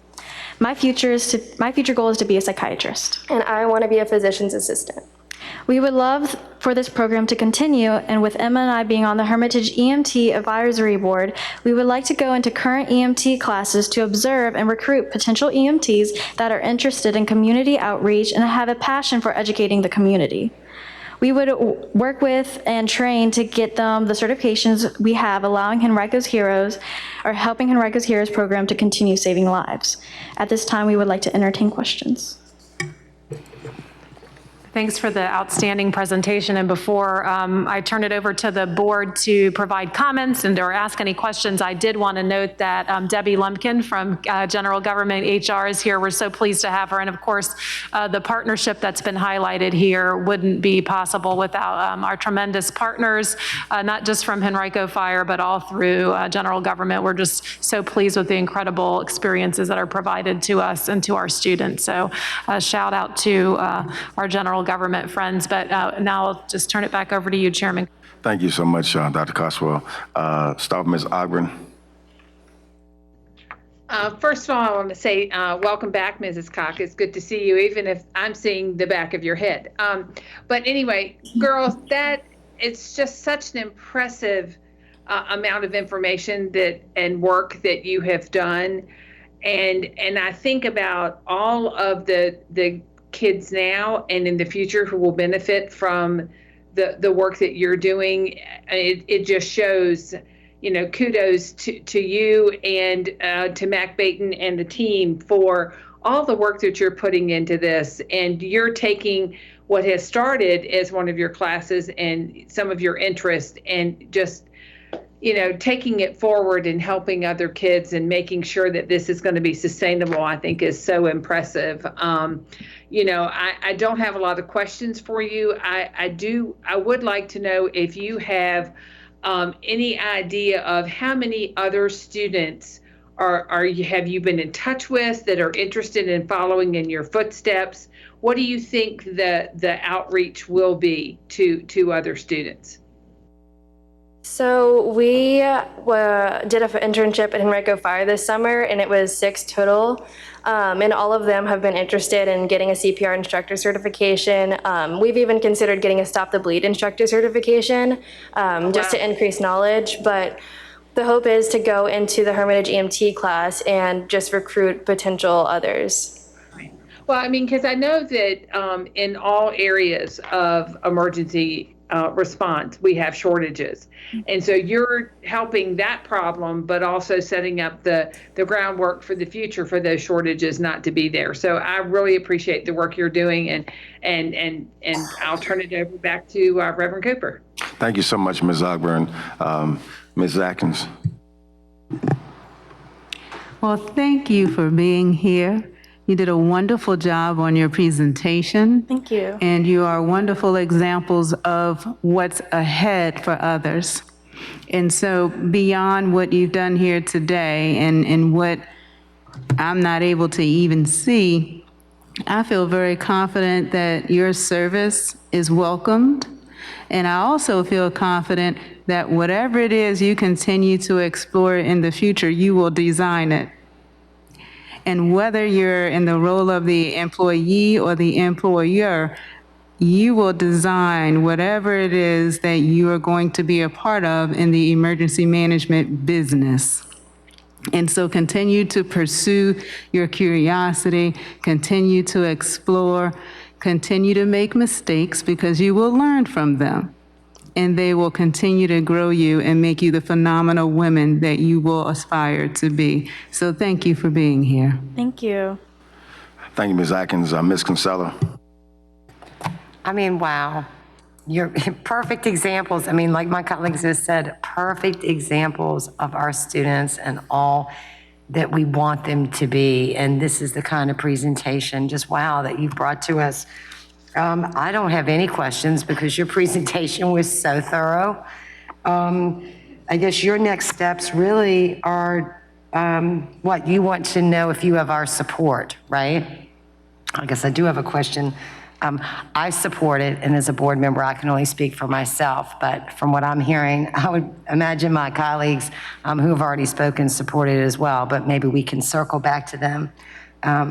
Just outstanding job. I can't wait to see where this program goes. Thank you. I can't wait to see where you two go either, so thank you so much. Thank you. Thank you so much, Ms. Gonzalo. Ms. Shea.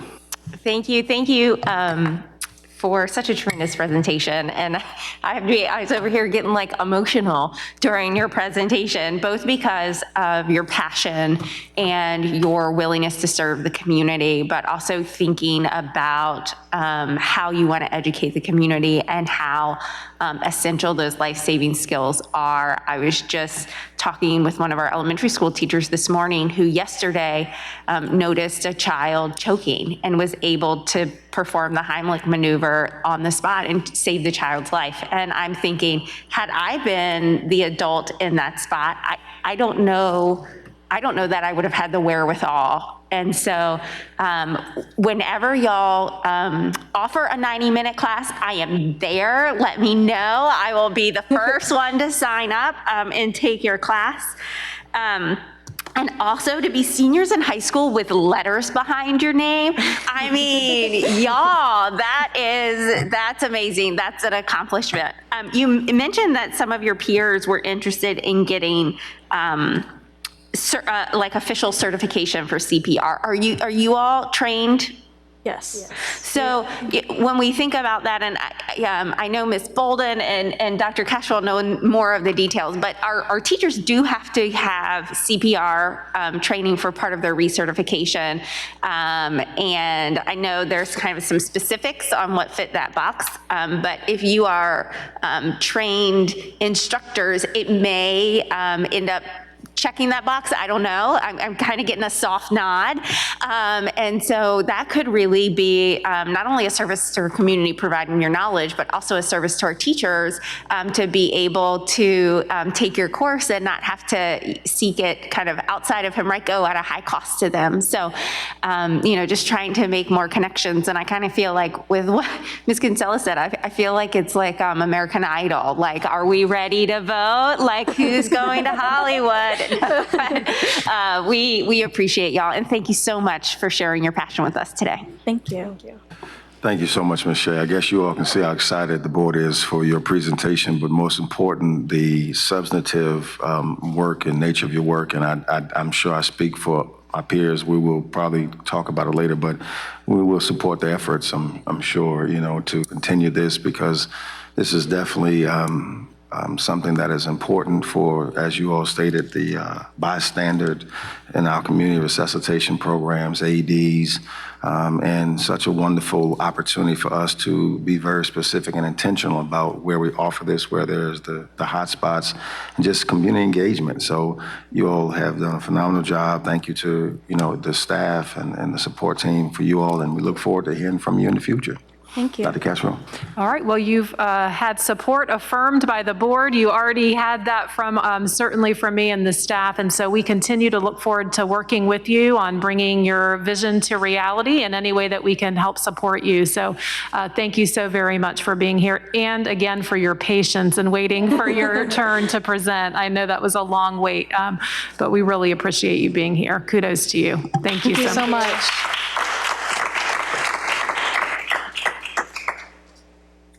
Mr. Chairman, members of the board, that concludes items from the superintendent. Thank you so much, Dr. Cashwell. Board members, is there any unfinished business?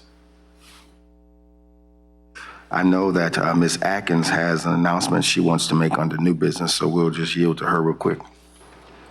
Thank you, Chairman Cooper. I just wanted to take a moment and recognize and thank Ms. Leslie Velez. Ms. Velez is an intervention specialist, and she recently provided training for the Henrico Heroes mentoring program, and I just had such a wonderful experience and so glad that I had the opportunity to participate because the training was reflective, it was refreshing, and it was certainly relevant. And there was a quote that she used that I think I've shared since that training multiple times, and it's an African proverb, and it says, "The child who is not embraced by the village will burn it down to feel its warmth." And, you know, it was so powerful that I thought someone that has taken the time to be so intentional, that's so passionate and understands that, you know, mentoring can change the trajectory of a child's life. And a good mentor will stay with them until they go on to glory. And I just want to put out a plea for all of those that are listening right now, that if you do have the heart and the time, and of course the patience, because you need that, please consider being a mentor. And for more information, you know, you can go to our Henrico County Public Schools main page. You can contact Ms. Velez, but I certainly just wanted to take a moment to thank her for allowing myself and the others that were in that training session to have a refreshing moment of reflection and then be able to relate it to how we can make a difference in one of our Henrico County Public Schools students' life. So thank you. Chairman Cooper? Thank you so much, Ms. Atkins. Ms. Ogburn, any new business from you? No, sir. Thank you. Thank you, madam. You too. All right. Seeing and hearing none from my other peers. The next item on the agenda is announcement of meeting dates. The school board's next meeting will be a work session scheduled on Thursday, October 28th, 2021 at 1 p.m. in the New Bridge Learning Center. The meeting times may be adjusted if needed. Please note that due to a scheduling conflict on October the 28th, 2021, the October monthly meeting will be this evening starting at 6:30 p.m. This meeting is adjourned.